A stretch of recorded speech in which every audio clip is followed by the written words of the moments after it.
ಮೇಘಪ್ರಮೋದ್ madam ನಮಸ್ಕಾರ, ಕಾರ್ಯಕ್ರಮಕ್ಕೆ ಸ್ವಾಗತ.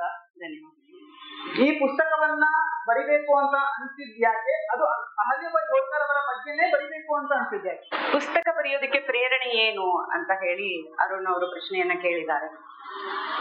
ನಾನು ಪುಸ್ತಕದಲ್ಲಿ ಒಂದು ವಿಷಯವನ್ನ ಬರೆದಿದ್ದೀನಿ. ಸಮಾಜದಿಂದ ಅಥವಾ ಸಮಾಜದ ವ್ಯವಸ್ಥೆ ಇಲ್ಲ, ಬೇಸಿಕಲಿ ಅಂದ್ರೆ ಸಮಾಜದ ಒಂದು ಸರ್ಕಾರ ಇರ್ಬೋದು ಅಥವಾ ಅಲ್ಲಿಯ ಒಂದು ವ್ಯವಸ್ಥೆ ಇರ್ಬೋದು, ಅದ್ರಿಂದ ನಮ್ಗೆ ನಮ್ಮ ಅವಶ್ಯಕತೆ ಈಡೇರ್ಲಿಲ್ಲ ಅಂತಂದ್ರೆ ಅದನ್ನ ಸಮಾಜ ಈಡೇರಿಸ್ಬೇಕು ಅಂತ ಹೇಳಿ ಆ ನಿಟ್ಟಿನಲ್ಲಿ ಇಂತಹ ಅವಿಖ್ಯಾತ ವ್ಯಕ್ತಿಗಳ ಬಗ್ಗೆ ನಮ್ಮ ಪಠ್ಯ ಪುಸ್ತಕಗಳಲ್ಲಿ ಬರ್ದಿದ್ದು ಕಮ್ಮಿ ಅನ್ನೋದ್ರಗಿಂತ ಬರ್ದೇ ಇಲ್ಲ. ನಾವು ಅಟ್ಲೀಸ್ಟ್ ನಾವು ಓದ್ತಾ ಇರ್ಬೇಕಾದ್ರಂತೂ ನಮ್ಗೆ ಯಾರು ಅಹಲ್ಯಾಬಾಯಿ ಹೋಳ್ಕರ್ ಅವರ ಪರಿಚಯ ಮಾಡ್ಕೊಂಡ್ಲೇ ಇಲ್ಲ. ಆದ್ರೆ ನನಗೆ ಇದು ಪರಿಚಯ ಆಗಿದ್ದು ಇತ್ತೀಚೆಗೆ. ಒಂದು, ನಾವು ಪ್ರವಾಸ ಹೋದಾಗ ಅಹಲ್ಯಾಬಾಯಿ ಹೋಳ್ಕರ್ ಅಂತ ಎಲ್ಲೋ ಬೋರ್ಡ್ ನೋಡಿದ್ದು ಬಿಟ್ರೆ, ಹೆಸರಿನ ಪರಿಚಯ ಆಗಿತ್ತು ಅನ್ನೋದು ಬಿಟ್ರೆ, ಆಕೆಯ ಜೀವನ ಚರಿತ್ರೆ ಏನಿತ್ತು, ಆಕೆ ಹೇಗ್ ಬದುಕಿದ್ಲು, ಅದ್ಯಾವುದೂ ನಮಗ್ ಗೊತ್ತಿರ್ಲಿಲ್ಲ. ಸೊ ಇದನ್ನ ಸಮಾಜ ಹೇಳ್ಕೊಡ್ಬೇಕಾಗಿತ್ತು. ಆ ನಿಟ್ಟಿನಲ್ಲಿ ಕೆಲಸವನ್ನ ಕೆಲವಷ್ಟು ಸಂಘಟನೆಗಳು ಮಾಡ್ತಾ ಬಂತು. ನನ್ನ ಹೆಮ್ಮೆಯ ಸಂಘಟನೆಯಾದ ರಾಷ್ಟ್ರ ಸೇವಿಕಾ ಸಮಿತಿ ಇಂತಹ ಅನೇಕ ಮಹಾನ್ ಪುರುಷರ ಬಗ್ಗೆ ಅಲ್ಲಿನ ಸೇವಿಕೆಯರಿಗೆ ಜೊತೆಗೆ ಸಮಾಜಕ್ಕೆ ತಿಳಿಸ್ಕೊಡ್ತಾ ಬಂದಿದೆ. ಸೊ ನನಗೆ ಪ್ರಪ್ರಥಮವಾಗಿ ಅಹಲ್ಯಾಬಾಯಿ ಹೋಳ್ಕರ್ ಅವರ ಪರಿಚಯ ಆಗಿದ್ದು ನಾನು ರಾಷ್ಟ್ರ ಸೇವಿಕಾ ಸಮಿತಿಯ ಸಂಪರ್ಕಕ್ಕೆ ಬಂದ ಮೇಲೆ ಅಂತ.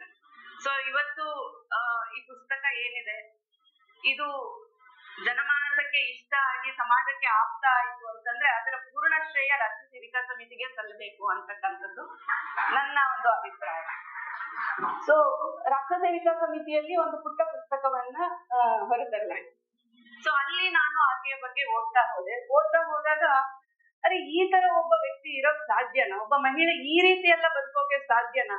ಇಷ್ಟು ಎತ್ತರದ ಮಟ್ಟಕ್ಕೆ ಏರಕ್ ಸಾಧ್ಯನಾ ಅಂತೆಲ್ಲ ನನಗೆ ತುಂಬಾ ಪ್ರಶ್ನೆ ಬಂತು. ಆ ಪ್ರಶ್ನೆಗಳಿಗೆ ಉತ್ತರ ಆ ಪುಸ್ತಕದಲ್ಲಿ ನನಗೆ ಬೇಕಾದಷ್ಟು ಸಿಗ್ಲಿಲ್ಲ. ಹಾಗಾಗಿ ಅದು ನನಗೆ ಒಂದು ಪ್ರೇರಣೆ ಅಂತ ಹೇಳ್ಬೋದು. ಅದ್ರ ಜೊತೆಗೆ ಕಳೆದ ವರ್ಷ 2024 ಮೇ 31 ಇದೇ ದಿವಸ ನಮ್ಗೆ ರಾಷ್ಟ್ರ ಸೇವಿಕಾ ಸಮಿತಿ ಕೇಂದ್ರದಿಂದ ಒಂದು ಸೂಚನೆ ಬಂತು. ಈ ವರ್ಷ ಪೂರ್ತಿ ಅಹಲ್ಯಾಬಾಯಿ ಹೋಳ್ಕರ್ ಅವರ 300ನೇ ಜನ್ಮ ವರ್ಷಾಚರಣೆಯನ್ನ ಆಚರಣೆ ಮಾಡಬೇಕು. ಅದ್ರ ಜೊತೆಗೆ ಇವತ್ತೇ ಅಂದ್ರೆ ಹೋದ ವರ್ಷ 31ನೇ ತಾರೀಕು ಕರೆಕ್ಟ್ ಆಗಿ 5 ಗಂಟೆಗೆ ಪ್ರತಿಯೊಂದು ಶಾಖೆನಲ್ಲೂ ಅಹಲ್ಯಾಬಾಯಿ ಅವರನ್ನ ಸಂಭ್ರಮಿಸ್ಬೇಕು, ಅವರ ಒಂದು ಜನ್ಮದಿನವನ್ನ ಆಚರಣೆ ಮಾಡ್ಬೇಕು ಅಂತ ಹೇಳಿ ಸೂಚನೆ ಬಂತು. ನಾವೆಲ್ಲರೂ ಪ್ರತಿಯೊಬ್ಬ ಇಲ್ಲಿ ಸಾಕಷ್ಟು ಜನ ಸೇವಿಕೆಯರು ಸೇರಿದೀವಿ. ನಾವೆಲ್ಲರೂ ಕೂಡ ಅವತ್ತು ಕರೆಕ್ಟ್ ಆಗಿ 5 ಗಂಟೆಗೆ ನಮ್ಮ ಶಾಖಾ ಸ್ಥಾನಗಳಲ್ಲಿ ಸೇರಿದ್ವಿ. ಮತ್ತೆ ಅಹಲ್ಯಾಬಾಯಿಗೆ ನಮ್ಮ ಒಂದು ನಮನವನ್ನ ಸಲ್ಲಿಸಿದ್ವಿ. ಸೊ ಅಲ್ಲಿಂದ ಒಂದು ಆಕೆಯ ಬಗ್ಗೆ ತಿಳ್ಕೊಳ್ಳುವಂತಹ ಪಯಣ ಹೆಚ್ಚಾಗ್ತಾ ಹೋದಾಗ ಒಂದಷ್ಟು ಪುಸ್ತಕಗಳನ್ನ ಕೊಂಡ್ಕೊಂಡು ಓದ್ತಾ ಇರ್ಬೇಕಾದ್ರೆ ನನಗನ್ಸಿದ್ದು ಕನ್ನಡದಲ್ಲಿ ಈ ಮಹಾಮಾತೆಯ ಬಗ್ಗೆ ಪುಸ್ತಕ ಇಲ್ವಲ್ಲ ಅಂತ ಅನ್ನಿಸ್ಲಿಕ್ಕೆ ಶುರು ಆಯ್ತು. ಆಗ ಬರಿಬೇಕು ಅಂತ ಖಂಡಿತ ಅನ್ನಿಸ್ಲಿಲ್ಲ, ಯಾಕಂದ್ರೆ ನಾನು ಯಾವತ್ತೂ ಪುಸ್ತಕ ಬರೆಯೋ ಸಾಹಸ ಕೈ ಹಾಕೋಳಲ್ಲ, ಆ ಮನ್ಸು ಮಾಡಿರ್ಲಿಲ್ಲ. ಆದ್ರೆ ಇಲ್ವಲ್ಲ, ಇದು ಕೊರತೆ ಇದೆಯಲ್ಲ ಅಂತ ತುಂಬಾ ಅನ್ನಿಸ್ತಾ ಇತ್ತು. ಇಂಗ್ಲಿಷ್ ನಲ್ಲಿ, ಹಿಂದಿನಲ್ಲಿ, ಮರಾಠಿನಲ್ಲಿ ಸಾಕಷ್ಟು ಪುಸ್ತಕಗಳಿದೆ, ನಾಟಕಗಳು ಬರ್ತಿದ್ದಾರೆ. ಕನ್ನಡದಲ್ಲಿ ಇಲ್ವಲ್ಲ ಅಂತ ಒಂದು ಕೊರತೆ ಎದ್ದು ಕಾಣ್ತಾ ಇತ್ತು. ಹಾಗೆ ಬೇರೆ ಭಾಷೆಗಳ ಪುಸ್ತಕಗಳನ್ನ ಓದಿದಾಗ ಎಲ್ಲೋ ಒಂದ್ ಕಡೆ ಅದು ಕೂಡ ಅಪ್ರಪ್ತ ಅಂತಾನೆ ಅನ್ನಿಸ್ತಾ ಇತ್ತು. ಯಾಕಂದ್ರೆ ಕೇವಲ ಮಾತೆಯ ಜೀವನ ಅಂದ್ರೆ ಅವಳು ಇಲ್ಲಿ ಹುಟ್ಟಿದ್ಲು, ಇಲ್ಲಿ ಇಂಥವ್ರ ಮಗಳು, ಹೀಗೆ ಬೆಳೆದ್ಲು, ಇಲ್ಲಿ ಮದ್ವೆ ಆಯ್ತು, ಹೀಗೆಲ್ಲ ಅವಳು ಕಾರ್ಯನಿರ್ವಹಿಸಿದ್ಲು, ಒಂದು ದಿನ ತೀರ್ಕೊಂಡ್ಲು ಅಂತ ಹೇಳೋದ್ರಿಗೆ ಅಲ್ಲಿ ಮುಕ್ತಾಯ ಅನ್ನೋದಿತ್ತು. ಆದ್ರೆ ಲೋಕಮಾತೆಯನ್ನ ನಾವು ಆಕೆಯನ್ನ ಪುಣ್ಯಶ್ಲೋಕಿ ಅಂತ ಕರಿತೀವಿ, ಮಹಾಮಾತೆ ಅಂತ ಕರಿತೀವಿ, ಅನೇಕ ಬಿರುದುಗಳನ್ನ ಕೊಟ್ಟು ಆಕೆಯನ್ನ ಕರೀತಿರ್ಬೇಕಾದ್ರೆ ಅವಳಿಂದ ನಾವ್ ಏನಾದ್ರೂ ಒಂದು ಮೆಸೇಜ್ ನ ತಗೊಳ್ಳೇಬೇಕಲ್ಲ, ಅದನ್ನ ನಮ್ಮ ಜೀವನಕ್ಕೆ ಅಳವಡಿಸ್ಕೊಳ್ಬೇಕಲ್ಲ. ಅದ್ರ ಜೊತೆಗೆ ಕನ್ನಡಿಗರಿಗೂ ಆಕೆಯ ಬಗ್ಗೆ ಅರಿವಾಗ್ಬೇಕಲ್ಲ ಅನ್ನೋದು ತುಂಬಾ ಕಾಡ್ತಿತ್ತು. ಅದು ಆ ಕಾಡುವಿಕೆ ಏನಿದೆ ಅದು ಮನೆಯಲ್ಲಿ ಚರ್ಚೆಯ ರೂಪಕ್ಕೆ ಬಂತು. ಅವಳು ಈ ತರ ಬದುಕಿದ್ಲು, ಅವಳ ಮಾವ ಮಲ್ಹಾರ್ರಾವ್ ಹೋಳ್ಕರ್ ಅವನು ಈ ತರ ಅವಳನ್ನ ಬೆನ್ತಟ್ಟಿ ಬೆಳೆಸ್ತಾ ಈ ರೀತಿ ಎಲ್ಲ ಇರಕ್ ಸಾಧ್ಯನಾ, ಇದು ಸಮಾಜಕ್ಕೆ ಗೊತ್ತಾಗ್ಬೇಕಲ್ಲ ಅಂತ ಹೇಳಿ ಸಾಕಷ್ಟು ಚರ್ಚೆಗಳು ಬಂದಾಗ ಮನೇಲಿ ಹೇಳಿದ್ದೇನು ಅಂತಂದ್ರೆ ಇದನ್ನ ಬರಿ ಅಂತ. ಸೊ ಬರೆಯೋದು ಅಂತಂದ್ರೆ ಏನು ಅಂತಂದ್ರೆ ಲೇಖನ ಬರೆದು ಅಭ್ಯಾಸ ಇಲ್ಲ, ಪುಸ್ತಕನೇ ಬರಿಬೇಕು ಅಂತ. ಅಯ್ಯೋ ಪುಸ್ತಕ ಬರೆಯೋದ ಸಾಧ್ಯನೇ ಇಲ್ಲ ಅಂತ ಹೇಳಿದ್ದೆ ಅವತ್ತು. ಸೊ ಪುಸ್ತಕ ಬರೆಯೋದು ಆಗ ಒಂದ್ ಮಾತು ಬಂತು, ಏನು ಅಂತಂದ್ರೆ ನೀವು ಬರೀಲಿಲ್ಲ ಅಂತಂದ್ರೆ ಇನ್ಯಾರು ಬರಿಬೇಕು. ಒಂದು, ಹೆಣ್ಣಾಗಿ ನೀವು ಬರೀಲಿಲ್ಲ ಅಂದ್ರೆ ಇನ್ಯಾರು ಬರಿಬೇಕು. ಎರಡನೇದು, ಸಮಿತಿಯ ಸೇವಿಕೆಯಾಗಿ, ಸಮಿತಿಯ ಕಾರ್ಯಕರ್ತೆಯಾಗಿ ನೀವು ಬರೀಲಿಲ್ಲ ಅಂದ್ರೆ ಇನ್ಯಾರು ಬರಿಬೇಕು. ಎರಡು ಉತ್ತರಗಳು ನನಗೆ ಸಿಕ್ತು. ಸೊ ಅದು ಕೂಡ ನನ್ನನ್ನು ಸಾಕಷ್ಟು ಕಾಡ್ತು. ಹೌದಲ್ವಾ, ನಾವು ಬರೀಲಿಲ್ಲ ಅಂದ್ರೆ ನಮ್ಮ ಮಹಾಮಾತೆಯ ಬಗ್ಗೆ ಇನ್ಯಾರು ಬರಿಬೇಕು, ಸಮಾಜಕ್ಕೆ ಇದನ್ನ ತಿಳಿಸೋರು ಯಾರು, ಸಂಘಟನೆಯಿಂದ ಇದು ಹೋಗ್ಲಿಲ್ಲ ಅಂತಂದ್ರೆ ಇನ್ಯಾರು ತಿಳಿಸ್ಬೇಕು ಅಂತ ಹೇಳಿ ಅವಾಗ ಒಂಥರ ಅಲ್ಲಿ ಒಂಥರ ಚಿಂತನ ಮಂಥನ ನಡಿಲಿಕ್ಕೆ ಶುರು ಆಯ್ತು. ಒಂದು ಕೆಲಸ ಮಾಡೋಣ, ಸ್ಟಾರ್ಟ್ ಅಂತೂ ಮಾಡೋಣ, ಆಗುತ್ತೋ ಇಲ್ವೋ ಗೊತ್ತಿಲ್ಲ, ಶುರು ಅಂತೂ ಮಾಡೋಣ, ಆದ್ರೆ ಒಳ್ಳೇದು, ಆಗ್ಲಿಲ್ಲ ಅಂದ್ರೆ ನನಗೊಂದು ಎಕ್ಸ್ಪೀರಿಯನ್ಸ್ ಸಿಗುತ್ತೆ, ಆ ರೀತಿಯಾಗಿ ತೃಪ್ತಿ ಪಡ್ಕೊಳ್ಳೋಣ ಅಂತ ಹೇಳಿ ಪ್ರಾರಂಭ ಆಯ್ತು. ಅದ್ರ ಜೊತೆಗೆ ಹಲವರು, ಒಂದು 2-3 ಜನ ಬರೀರಿ ಇದ್ರ ಬಗ್ಗೆ ಅಂತ ಕೂಡ ಹೇಳಿ. ಸೊ ಆ ರೀತಿಯಲ್ಲಿ ಪ್ರಾರಂಭವಾಯ್ತು. ಪ್ರೇರಣೆ ಒಂದು ಮನೆ, ಮತ್ತೊಂದು ನನ್ನ ಸಂಘಟನೆ. ಅವರು ಮಾಡಿದಂತಹ ಒಂದು ಪುಟ್ಟ ಪ್ರಯತ್ನ ಇವತ್ತಿಗೆ ಸುಂದರ ಪುಸ್ತಕವಾಗಿ ನಮ್ಮ ಕಣ್ಮುಂದೆ ಇದೆ. ಇಲ್ಲಿ ಪುಸ್ತಕ ಸುಂದರವಾಗಿದೆಯೋ ಅಷ್ಟೇ ಸುಂದರವಾಗಿ ಮುಖಪುಟ ಇದೆ, ಅಷ್ಟೇ ಸುಂದರವಾಗಿ ಒಳಗಿನ ವಿಷಯ ಇದೆ. ಅದಕ್ಕಿಂತ ಹೆಚ್ಚು ನಮ್ಮನ್ನ ಆಕರ್ಷಿಸೋದು ಈ ಮಾತು, ಅಖಂಡ ರಾಷ್ಟ್ರ ತಪಸ್ವಿ. ಮುಂದಿನ ಪ್ರಶ್ನೆ ಅದೇ ಇದೆ.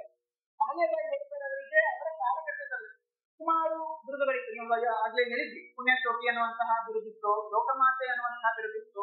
ಇವೆಲ್ಲ ಬಿರುದುಗಳಿದ್ದಾಗಲೂ ಕೂಡ ನೀವು ಅಖಂಡ ರಾಷ್ಟ್ರ ತಪಸ್ವಿನಿ ಅನ್ನುವಂತಹ ಶೀರ್ಷಿಕೆಯನ್ನ ಈ ಪುಸ್ತಕದಲ್ಲಿ ಇರೋದಕ್ಕೆ ಕಾರಣ ಇದೆ. ಕರೆಕ್ಟ್. ಪುಸ್ತಕ ಬರಿಬೇಕಾದ್ರೆ ಪ್ರಾರಂಭದಲ್ಲಿ ಹೆಸರು ಬಗ್ಗೆ ಯೋಚನೆ ಮಾಡಿರ್ಲಿಲ್ಲ. ಆದ್ರೆ ಬರೆದ ನಂತರ, ಅಂದ್ರೆ ಅದು ಸಮಗ್ರದ ಒಂದು ರೂಪ ತಾಳ್ತಲ್ಲ, ಎಲ್ಲಾ ಹೆಸರುಗಳು ಅವರಿಗೆ ಸೂಟ್ ಆಗುವಂಥದ್ದು. ಅಂದ್ರೆ ಲೋಕಮಾತೆ ಇರ್ಬೋದು, ರಾಜಮಾತೆ ಇರ್ಬೋದು, ಮಾತೋಶ್ರೀ ಇರ್ಬೋದು, ಪುಣ್ಯಶ್ಲೋಕಿ ಇರ್ಬೋದು, ಎಲ್ಲವೂ ಅವರಿಗೆ ಅಪ್ಲೈ ಆಗುವಂತ ಹೆಸರೇನೆ. ಆದ್ರೆ ನನಗೆ ತುಂಬಾ ಇಷ್ಟ ಆಗಿದ್ದು ಅಖಂಡ ರಾಷ್ಟ್ರ ತಪಸ್ವಿನಿ ಅಂತಕ್ಕಂಥದ್ದು. ಯಾಕೆ ಈ ಹೆಸರು ಇಷ್ಟ ಆಯ್ತು ಅಂದ್ರೆ, ಮೊದಲು ರಾಷ್ಟ್ರ ಅಂದ್ರೆ ಏನು ಅಂತ ನೋಡೋಣ. ರಾಷ್ಟ್ರ ಅಂದ್ರೆ ಏನು? ಖಂಡಿತವಾಗ್ಲೂ ಅದು ಒಂದು ಜಿಯೋಗ್ರಫಿಕಲ್ ಬೌಂಡ್ರಿ ಅಲ್ಲ. ಅಂದ್ರೆ ಉತ್ತರದಿಂದ ದಕ್ಷಿಣಕ್ಕೆ ಇಷ್ಟು ಕಿಲೋಮೀಟರ್ ಇದೆ, ಪೂರ್ವದಿಂದ ಪಶ್ಚಿಮಕ್ಕೆ ಇಷ್ಟು ಕಿಲೋಮೀಟರ್ ಇದೆ ಅಂತ ಹೇಳಿ ಗುರುತಿಸ್ಕೊಳ್ತಕ್ಕಂಥ ಒಂದು ಜಿಯೋಗ್ರಫಿಕಲ್ ಬೌಂಡ್ರಿ ಖಂಡಿತ ಅಲ್ಲ. ರಾಷ್ಟ್ರ ಅಂತಂದ್ರೆ ಅದಕ್ಕೆ ಅದರದ್ದೇ ಆದಂತಹ ಒಂದು ಇತಿಹಾಸ ಇರುತ್ತೆ, ಅದರದ್ದೇ ಆದಂತಹ ಒಂದು ಆಚರಣೆ, ಸಂಪ್ರದಾಯ, ಸಂಸ್ಕೃತಿ, ಧರ್ಮ, ಪದ್ಧತಿಗಳು ಸಾಕಷ್ಟು ವರ್ಷಗಳಿಂದ ಜೀವನ ನಡೆಸತಕ್ಕಂತಹ ಒಂದು ಜನ ಸಮುದಾಯ, ಇದೆಲ್ಲ ಇರ್ತಕ್ಕಂಥದ್ದನ್ನ ರಾಷ್ಟ್ರ ಅಂತ ಕರೀತೀವಿ.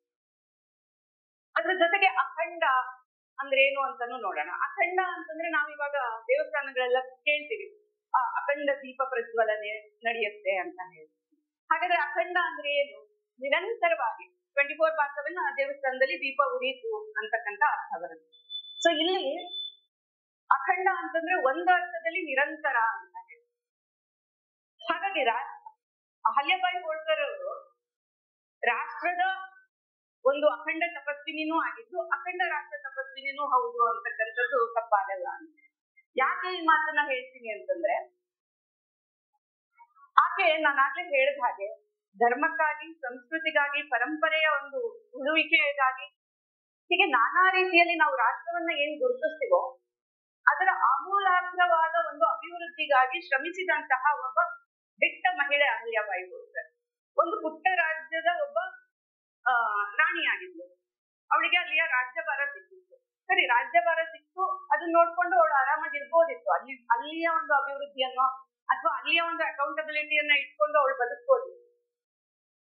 ಆದ್ರೆ ಅವಳು ಹಾಗೆ ಮಾಡ್ಲಿಲ್ಲ. ತನ್ನ ಅಕ್ಕಪಕ್ಕದ ರಾಜ್ಯಗಳನ್ನ ಎಚ್ಚರಿಸ್ತಾ, ನಾವು ಒಟ್ಟಾಗಿರ್ಬೇಕು, ನಾವು ಕಿತ್ತಾಡ್ಕೊಂಡು ಬಡ್ದಾಡ್ಕೊಂಡು ಬೇರೆ ಬೇರೆ ಆದ್ರೆ ಇನ್ನೊಬ್ರು ಯಾರೋ ನಮ್ಮನ್ನ ಅಡ್ವಾಂಟೇಜ್ ಆಗಿ ತಗೊಳ್ತಾರೆ, ನಮ್ಮನ್ನ ಇನ್ನೂ ಒಡೆದು ಅವರು ತಮ್ಮ ಒಂದು ಪ್ರಭುತ್ವವನ್ನ ಸ್ಥಾಪಿಸ್ಕೊಳ್ತಾರೆ. ಇದು ಆಗಿದೆ ಹಿಂದೆ, ಈಗ ಇನ್ನೂ ಬೇರೆ ಬೇರೆಯವರು ಬರ್ತಾ ಇದ್ದಾರೆ. ಸೊ ಆ ರೀತಿ ಆದ್ರೆ ನಾವೆಲ್ಲರೂ ಒಟ್ಟಿಗೆ ಇರೋಣ ಅಂತ ಹೇಳಿ ಸುತ್ತಮುತ್ತದ ರಾಜ್ಯಗಳನ್ನು ಎಚ್ಚರಿಸ್ತಾ ಇದ್ದು, ತನ್ನ ರಾಜ್ಯವನ್ನು ಕೂಡ ಎಲ್ಲ ರೀತಿಯಿಂದಲೂ ಅಭಿವೃದ್ಧಿಯ ಕಡೆಗೆ ತಗೊಂಡು ಹೋಗುವಂತ ಕೆಲಸ ಮಾಡಿದ್ಲು. ಅದ್ರ ಜೊತೆಗೇನೆ ಬೇರೆ ಬೇರೆ ರಾಜ್ಯಗಳು, ಅಂದ್ರೆ ನಾವು ಉತ್ತರದಿಂದ ದಕ್ಷಿಣಕ್ಕೆ ತಗೊಂಡ್ರೆ ಕೇದಾರದಿಂದ ಕನ್ಯಾಕುಮಾರಿ ತನಕ ರಾಮೇಶ್ವರದಲ್ಲೂ ಕೂಡ ಹಾಗೆ ಗಂಗೆಯ ನೀರನ್ನ ಕಳಿಸ್ತಾ ಇತ್ತು.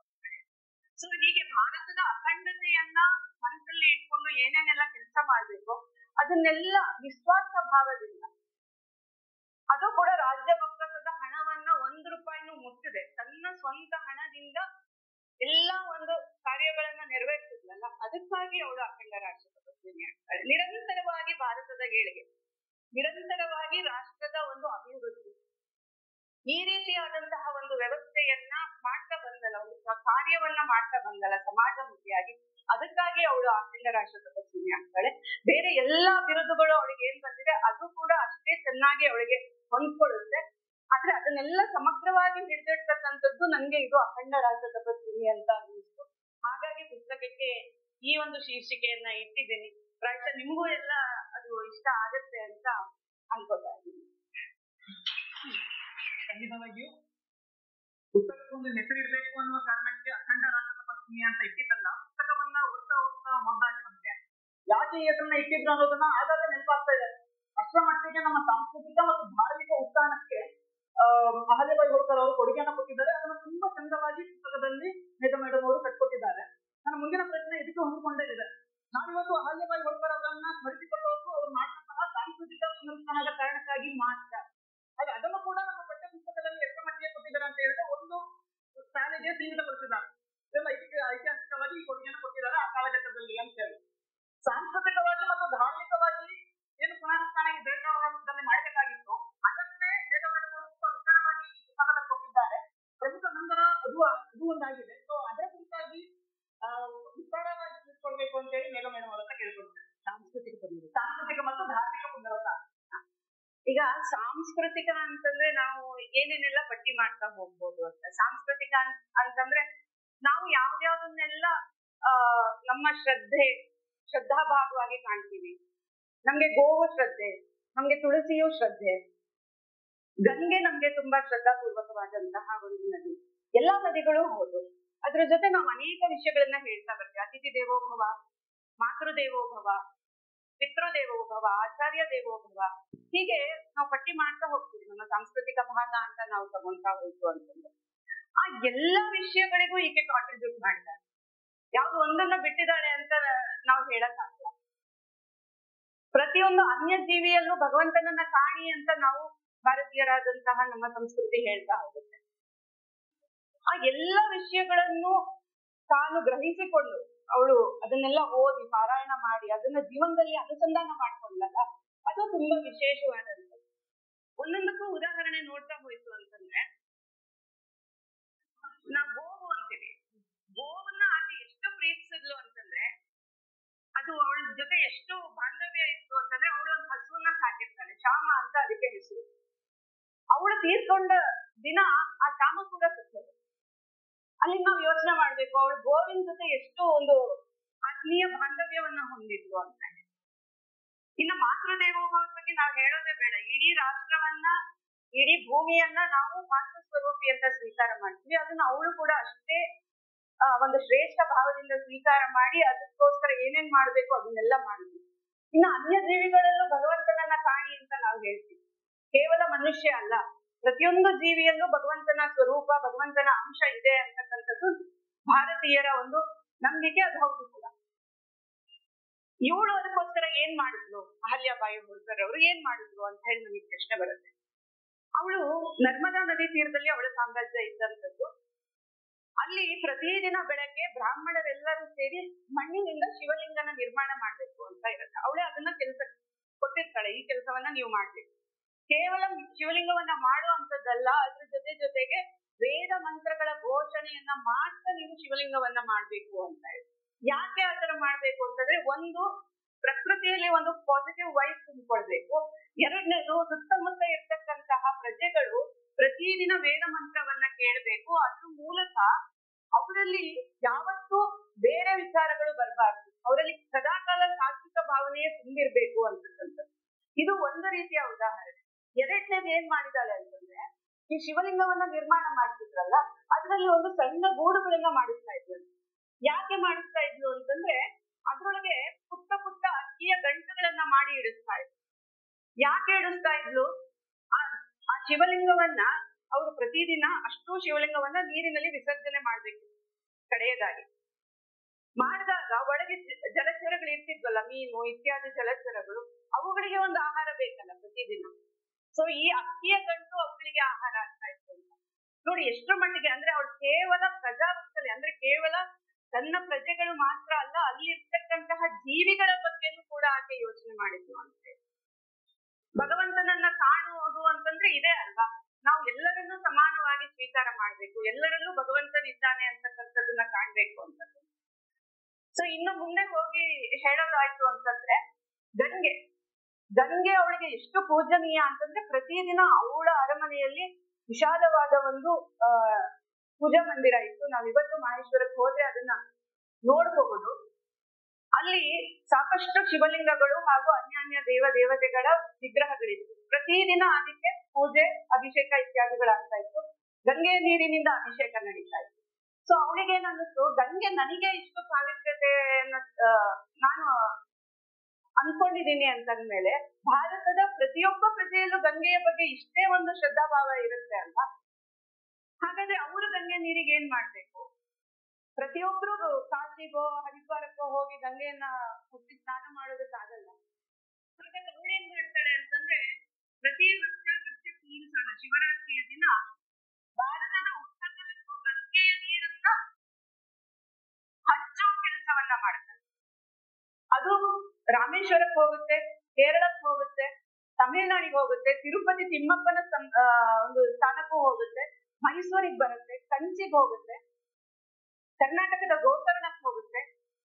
ಹೀಗೆ ದಕ್ಷಿಣಕ್ಕೆ ಹೇಳ್ತಾ ಇದೀವಿ. ಇನ್ನು ಉತ್ತರಕ್ಕಂತೂ ನಾವು ಮಾತಾಡೋದೇ ಬೇಡ. ಅಲ್ಲಿ ಉತ್ತರ, ಪೂರ್ವ, ಪಶ್ಚಿಮ ಎಲ್ಲಾ ಕಡೆಗೂ ಕೂಡ ಕಳಿಸುವಂತಹ ವ್ಯವಸ್ಥೆಯನ್ನ ಅವಳು ಮಾಡಿದ್ದಾಳೆ.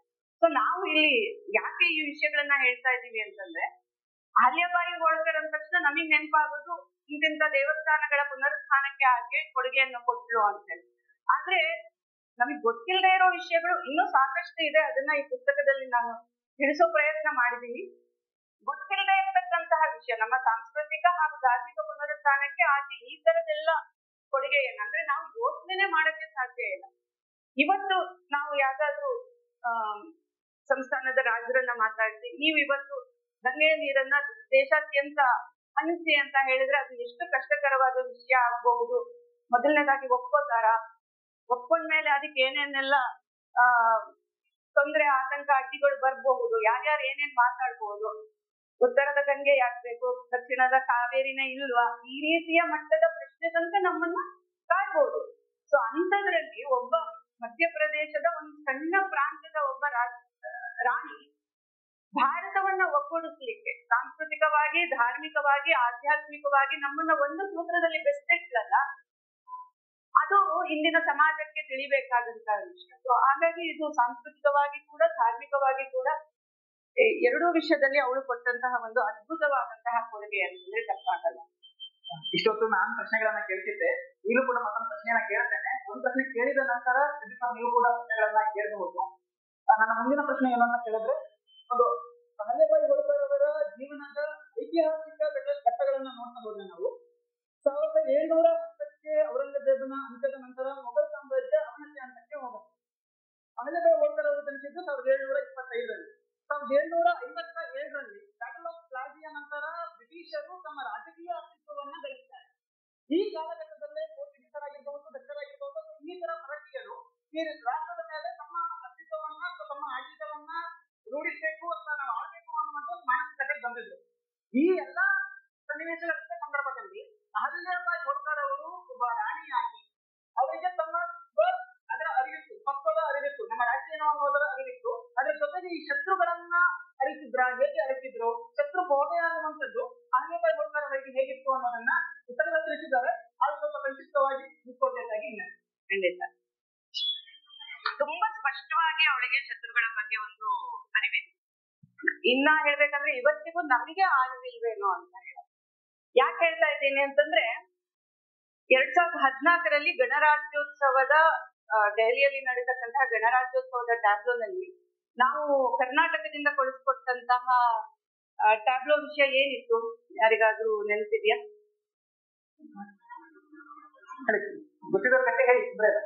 ತಪ್ಪಾದ್ರೂ ಪರವಾಗಿಲ್ಲ, ಪನಿಷ್ಮೆಂಟ್ ಇಲ್ಲ. ಹೇಳ್ಬೋದು 2014 ಸಂದರ್ಭದಲ್ಲಿ ಡೆಲ್ಲಿಯಲ್ಲಿ ನಡೆದಂತಹ ಗಣರಾಜ್ಯೋತ್ಸವದ ಕಾರ್ಗೋ ಮೆರವಣಿಗೆಗಳನ್ನು ನಾವು ನೋಡಿದ್ದೀವಿ. ಶಬ್ದಚಿತ್ರಗಳು ಸಾಲು ಸಾಲಾಗಿ ಮೆರವಣಿಗೆ ಹೋಗುತ್ತೆ. ಪ್ರತಿಯೊಂದು ದೇಶದ ರಾಜ್ಯದ ಸಾಂಸ್ಕೃತಿಕ ವೈಭವವನ್ನ ಸಾರ್ತಕ್ಕಂತಹ ಒಂದು ವಿಶೇಷವಾದಂತಹ ಒಂದು ವ್ಯವಸ್ಥೆ ಅದು. ಸೊ ಅಲ್ಲಿ ಭಾರತದ ಕರ್ನಾಟಕ ಸರ್ಕಾರದಿಂದ ಏನು ಇಟ್ಟಿದ್ರು ವಿಷಯ, ಟಿಪ್ಪು ಸುಲ್ತಾನ್ ಅಲ್ವಾ? ಟಿಪ್ಪು ಸುಲ್ತಾನ್ನ ಟ್ಯಾಬ್ಲೋ ಅವತ್ತು ಅಲ್ಲಿ ಕರ್ನಾಟಕದಿಂದ ಹೋದಂಥದ್ದು. ಆದ್ರೆ ಅಹಲ್ಯಾಬಾಯಿ ಹೋಳ್ಕರ್ ಟಿಪ್ಪು ಬಗ್ಗೆ ಹೇಗೆ ಏನಂತ ಯೋಚನೆ ಮಾಡಿದ್ರು, ಇದು ಕೂಡ ನಮ್ಗೆ ಗೊತ್ತಿಲ್ಲದೆ ಇರ್ತಕ್ಕಂತ ವಿಷಯ. ಆಕೆ ನಾನು ಆಗ್ಲೇ ಹೇಳ್ದಂಗೆ ಮಧ್ಯಪ್ರದೇಶದ ರಾಣಿ. ಕರ್ನಾಟಕಕ್ಕೂ ಮಧ್ಯಪ್ರದೇಶಕ್ಕೂ ಸಾಕಷ್ಟು ದೂರ. ಆದ್ರೆ ಪೇಶ್ವೆ ಕಾಲದಿಂದನೂ ಇನ್ನು ಶಿವಾಜಿ ಕಾಲ ಅಂತಾನೂ ತಗೊಂಡ್ರು ರಾಜ್ಯ ವಿಸ್ತರಣೆ ಅಥವಾ ಹಿಂದೂವಿ ಸ್ವರಾಜ್ಯದ ಸ್ಥಾಪನೆಗೋಸ್ಕರ ಅವರು ಇಡೀ ಭಾರತದ ಉದ್ದಗಲಕ್ಕೂ ರಾಜ್ಯ ವಿಸ್ತರಣೆ ಮಾಡ್ತಕ್ಕಂಥ ವಿಷಯ ನಮ್ಗೆಲ್ಲರಿಗೂ ಗೊತ್ತಿದೆ. ಅದು ಹೋಳ್ಕರ್ ಮನೆತನದಲ್ಲೂ ನಡೆದು ಬಂದಂತಹ ಒಂದು ವಿಷಯ.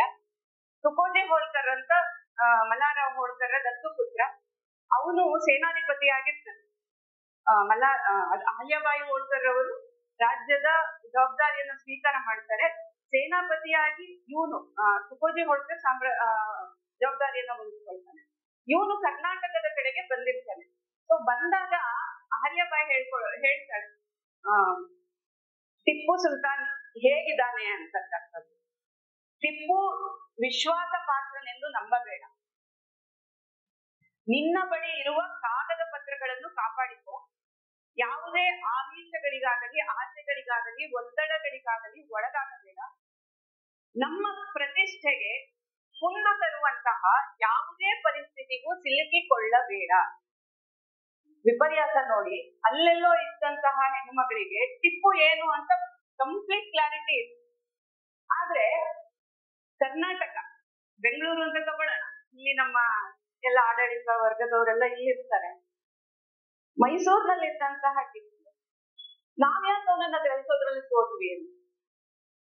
ಅವನನ್ನ ಗಣರಾಜ್ಯೋತ್ಸವದ ಟ್ಯಾಬ್ಲೋನಲ್ಲಿ ಕೂರಿಸಿ ವೈಭವೀಕರಿಸುವಂತಹ ಅವಶ್ಯಕತೆ ಏನಿತ್ತು?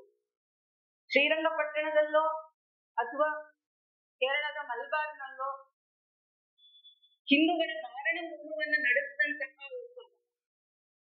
ಮತಾಂಧನನ್ನ ವೈಭವೀಕರಿಸುವಂತಹ ಅವಶ್ಯಕತೆ ಏನಿತ್ತು ಅಂತ ಇದು ಪ್ರಶ್ನೆ ಕೂಡ ನಮಗೆ ಕಾಡುತ್ತೆ. ಆದ್ರೆ ಅಹಲ್ಯಾಬಾಯಿ ಮಾತ್ರ ಸರಿಯಾಗಿ ಗ್ರಹಿಸಿದ್ಲು ಅನ್ನೋದು. ಅದೇ ರೀತಿ ಇನ್ನು ಅವನ ಹುಟ್ಟುಹಬ್ಬ ಆಚರಣೆ ಮಾಡ್ಬೇಕು ಅಂತನೂ ಕೂಡ ಜಗಳಗಳು ನಡೆದು ಅದಕ್ಕೂ ಒಂದು ಪ್ರತಿಷ್ಠೆ ಆಡುವಂತಹ ಒಂದು ಕಾಲ ಸಮೀಪ ಆಯ್ತು ಅಂತಕ್ಕಂಥದ್ದು ಒಂದು ಸಂತೋಷದ ವಿಷಯ ಅಂತಾನೆ ಅನ್ಕೊಳ್ಳೋಣ. ಆದ್ರೆ ಟಿಪ್ಪು ಅಂತಹ ಮನಸ್ಸುಗಳಿಂದ ಯಾವತ್ತೂ ಮರೆ ಆಗದಿಲ್ಲ ಅನ್ನೋದು ಒಂದು ವಿಷಯ. ಇನ್ನು ಎರಡನೇದಾಗಿ ಹೇಳ್ಬೇಕು ಅಂತಂದ್ರೆ ಬ್ರಿಟಿಷರ ಬಗ್ಗೆ ಅವಳು ಹೇಗೆ ಯೋಚನೆ ಮಾಡಿದ್ಲು ಅಂತ. ತನ್ನ ಅಕ್ಕಪಕ್ಕದ ರಾಜರುಗಳಿಗೆ ಅವಳು ಎಚ್ಚರಿಕೆ ವಹಿಸ್ತಾಳೆ. ಹೇಳ್ತಾಳೆ, ಬ್ರಿಟಿಷರನ್ನ ಸಾಮಾನ್ಯರು ಅಂತ ಅನ್ಕೊಳ್ಬೇಡಿ. ಬೇರೆ ಪ್ರಾಣಿಗಳು ಆಹಾರವನ್ನ ಬೇಟೆ ಆಡೋದಕ್ಕೆ ನೇರವಾಗಿ ಆಕ್ರಮಣ ಮಾಡಿ, ಆದ್ರೆ ಕರಡಿ ಇದೆ ಅಲ್ಲ, ಅದು ಕಚ್ಚುಗುಳಿ ಕೊಟ್ಟು ನಚ್ಚಿ ನಮ್ಮನ್ನ ಸಾಯಿಸುತ್ತೆ. ಈ ಬ್ರಿಟಿಷರು ಕರಡಿ ಜಾತಿಗೆ ಸೇರಿದವರು. ಹಾಗಾಗಿ ಅವರಿಂದ ಯಾವಾಗಲೂ ಜಾಗರೂಕರಾಗಿದೆ, ಮೋಸ ಹೋಗಬೇಡಿ, ಒಗ್ಗಟ್ಟಾಗಿದೆ ಅಂತ ಹೇಳಿ ತಾನು ಜಾಗರೂಕರಾಗೋದಲ್ಲದೆ ತನ್ನ ಸುತ್ತಲಿನ ರಾಜರನ್ನು ಕೂಡ ಎಚ್ಚರಿಸ್ತಾ ತನ್ನ ಪ್ರಾಂತದ ತನ್ನ ದೇಶದ ರಾಜರುಗಳನ್ನ ಒಗ್ಗಟ್ಟಾಗಿ ಇಡುವಂತಹ ಒಂದು ಕೆಲಸ ಮಾಡಿದ್ಲಲ್ಲ, ಅವಳಿಗೆ ಶತ್ರುಬೋಧೆಯ ಬಗ್ಗೆ ಎಷ್ಟು ಜ್ಞಾನವಿತ್ತು ಅನ್ನೋದು ಎರಡು ಉದಾಹರಣೆ ಸಾಕು ಅಂತ. ಪ್ರಶ್ನೆ ಯಾರಾದ್ರೂ ಗೊತ್ತಿರ್ತೀರಾ? ಪ್ರಶ್ನೆಗಳಿದ್ರೆ ಕೇಳ್ಬೋದು. ಸಭಿಕರು ಇವತ್ತು ನಡೆದ ಸಂವಾದದ ಆಧಾರಿತವಾಗಿ ಅಥವಾ ಜನರಲ್ ಆಗಿ ಯಾರಾದ್ರೂ ಪ್ರಶ್ನೆಗಳಿದೆ ಈ ವಿಷಯವಾಗಿ ಕೇಳ್ಬೋದು. ಇಂಟರ್ನೆಟ್ ಪ್ರಶ್ನೆ ಕೇಳ್ತೀರಿ ಅದಾದ್ರೆ ಮೈಕ್ ಕೊಡ್ತೀವಿ, ಅದು ಪ್ರಶ್ನೆ ಕೇಳ್ತೀರಾ ಅಂತ ಕೇಳಿದ್ವಿ. ಪ್ರಶ್ನೆ ಕೇಳ್ಬೇಕನ್ನೋದು ಇಲ್ಲ ಆ ಕೈ ಸುಮ್ಮನೆ ಇತ್ತು. ನಾವು ಮುಂದುವರಿಸ್ತೀವಿ. ಪ್ರಶ್ನೆಗಳನ್ನ ನೀವು ಸ್ವಲ್ಪ ಮತಿಸಿ ಹಿಂಸೆ ಮಾಡಿ ಯಾವೆಲ್ಲ ಪ್ರಶ್ನೆಗಳನ್ನ ಕೇಳಬಹುದು ಅಂತ ಹೇಳಿ. ಮುಂದಿನ ಪ್ರಶ್ನೆಗೆ ಹೋಗೋದಾದ್ರೆ, ಹೇಗೆ ಮೇಘ ಪ್ರಮೋದ್ ಮೇಡಮ್ ಇವತ್ತಿಗೆ ಮಹಿಳೆಯರ ಮಹಿಳಾ ಹೋರಾಟ ಸಿದ್ಧಾಂತ ಕುರಿತಾಗಿ ನಮ್ಮ ಕರ್ತವ್ಯ ಇದೆ, ನಾವು ಕೆಲವೊಂದು ಒಬ್ಬರನ್ನ ತಿಳಿಸ್ಕೊಡ್ಬೇಕು, ನಮ್ಮ ಕರ್ತವ್ಯ ಇದೆ, ನಮ್ಮ ದೇಶಕ್ಕೋಸ್ಕರ ಹೋರಾಟವರನ್ನ ಒಂದು ದೇಶಕ್ಕೋಸ್ಕರ ಶ್ರಮಿಸಿದವರನ್ನ ನೆನೆಸ್ಕೊಳ್ಬೇಕು ಅನ್ನುವಂತಹ ಒಂದು ಮನಸ್ಥಿತಿಯಲ್ಲಿ ಒಂದು ಪುಸ್ತಕವನ್ನ ಬರೆದ್ರು. ಅದನ್ನ ಅಹಲ್ಯಾಬಾಯಿ ಹೋಳ್ಕರ್ ಅವರ ಜೀವನಕ್ಕೆ ತಗೊಂಡಾಗ ಅಹಲ್ಯಾಬಾಯಿ ಹೋಳ್ಕರ್ ಅವರು ಕೂಡ ಅವತ್ತಿನ ಕಾಲಘಟ್ಟದ ಮಹಿಳೆಯ ಸ್ಥಿತಿಯನ್ನ ಕಂಡು ಮಹಿಳೆಯರ ಸಬಲೀಕರಣಕ್ಕೋಸ್ಕರ, ಸಬಲೀಕರಣ ಖಂಡಿತವಾಗಿ ಪದದ ಬಗ್ಗೆ ಒಂದು ಅಪವಾದ ಇದೆ, ಮಹಿಳೆಯರನ್ನ ಯಾವತ್ತೂ ಕೂಡ ಪುರುಷರಿಗಿಂತ ಮೇಲಿನ ಸ್ತರದಲ್ಲಿ ನೋಡಿದವರು, ಆದ್ರೂ ಕೂಡ ಮಹಿಳೆಯರ ಜೀವನದ ಸ್ತರವನ್ನ ಒಂದು ಉನ್ನತ ಮಟ್ಟಕ್ಕೆ ಕೊಂಡೋಗ್ಬೇಕು ಅನ್ನುವಂತಹ ಆಲೋಚನೆಯನ್ನ ಮಾಡ್ತಾರೆ. ಅನೇಕ ರೀತಿಯ ಪ್ರಯತ್ನಗಳನ್ನ ಕೈಗೊಳ್ತಾರೆ. ಆ ಪ್ರಯತ್ನಗಳನ್ನ ಪುಸ್ತಕದಲ್ಲಿ ಅವರ ಮೂಲಕ ಕೇಳ್ತಾರೆ. ಅವರಿಗೆ ಸಾಕಷ್ಟು, ಯಾಕಂದ್ರೆ ಆಕೆಯು ಸಾಕಷ್ಟು ಚಾಲೆಂಜಸ್ ನ ಜೀವನದಲ್ಲಿ ಫೇಸ್ ಮಾಡಿದ್ದಾರೆ.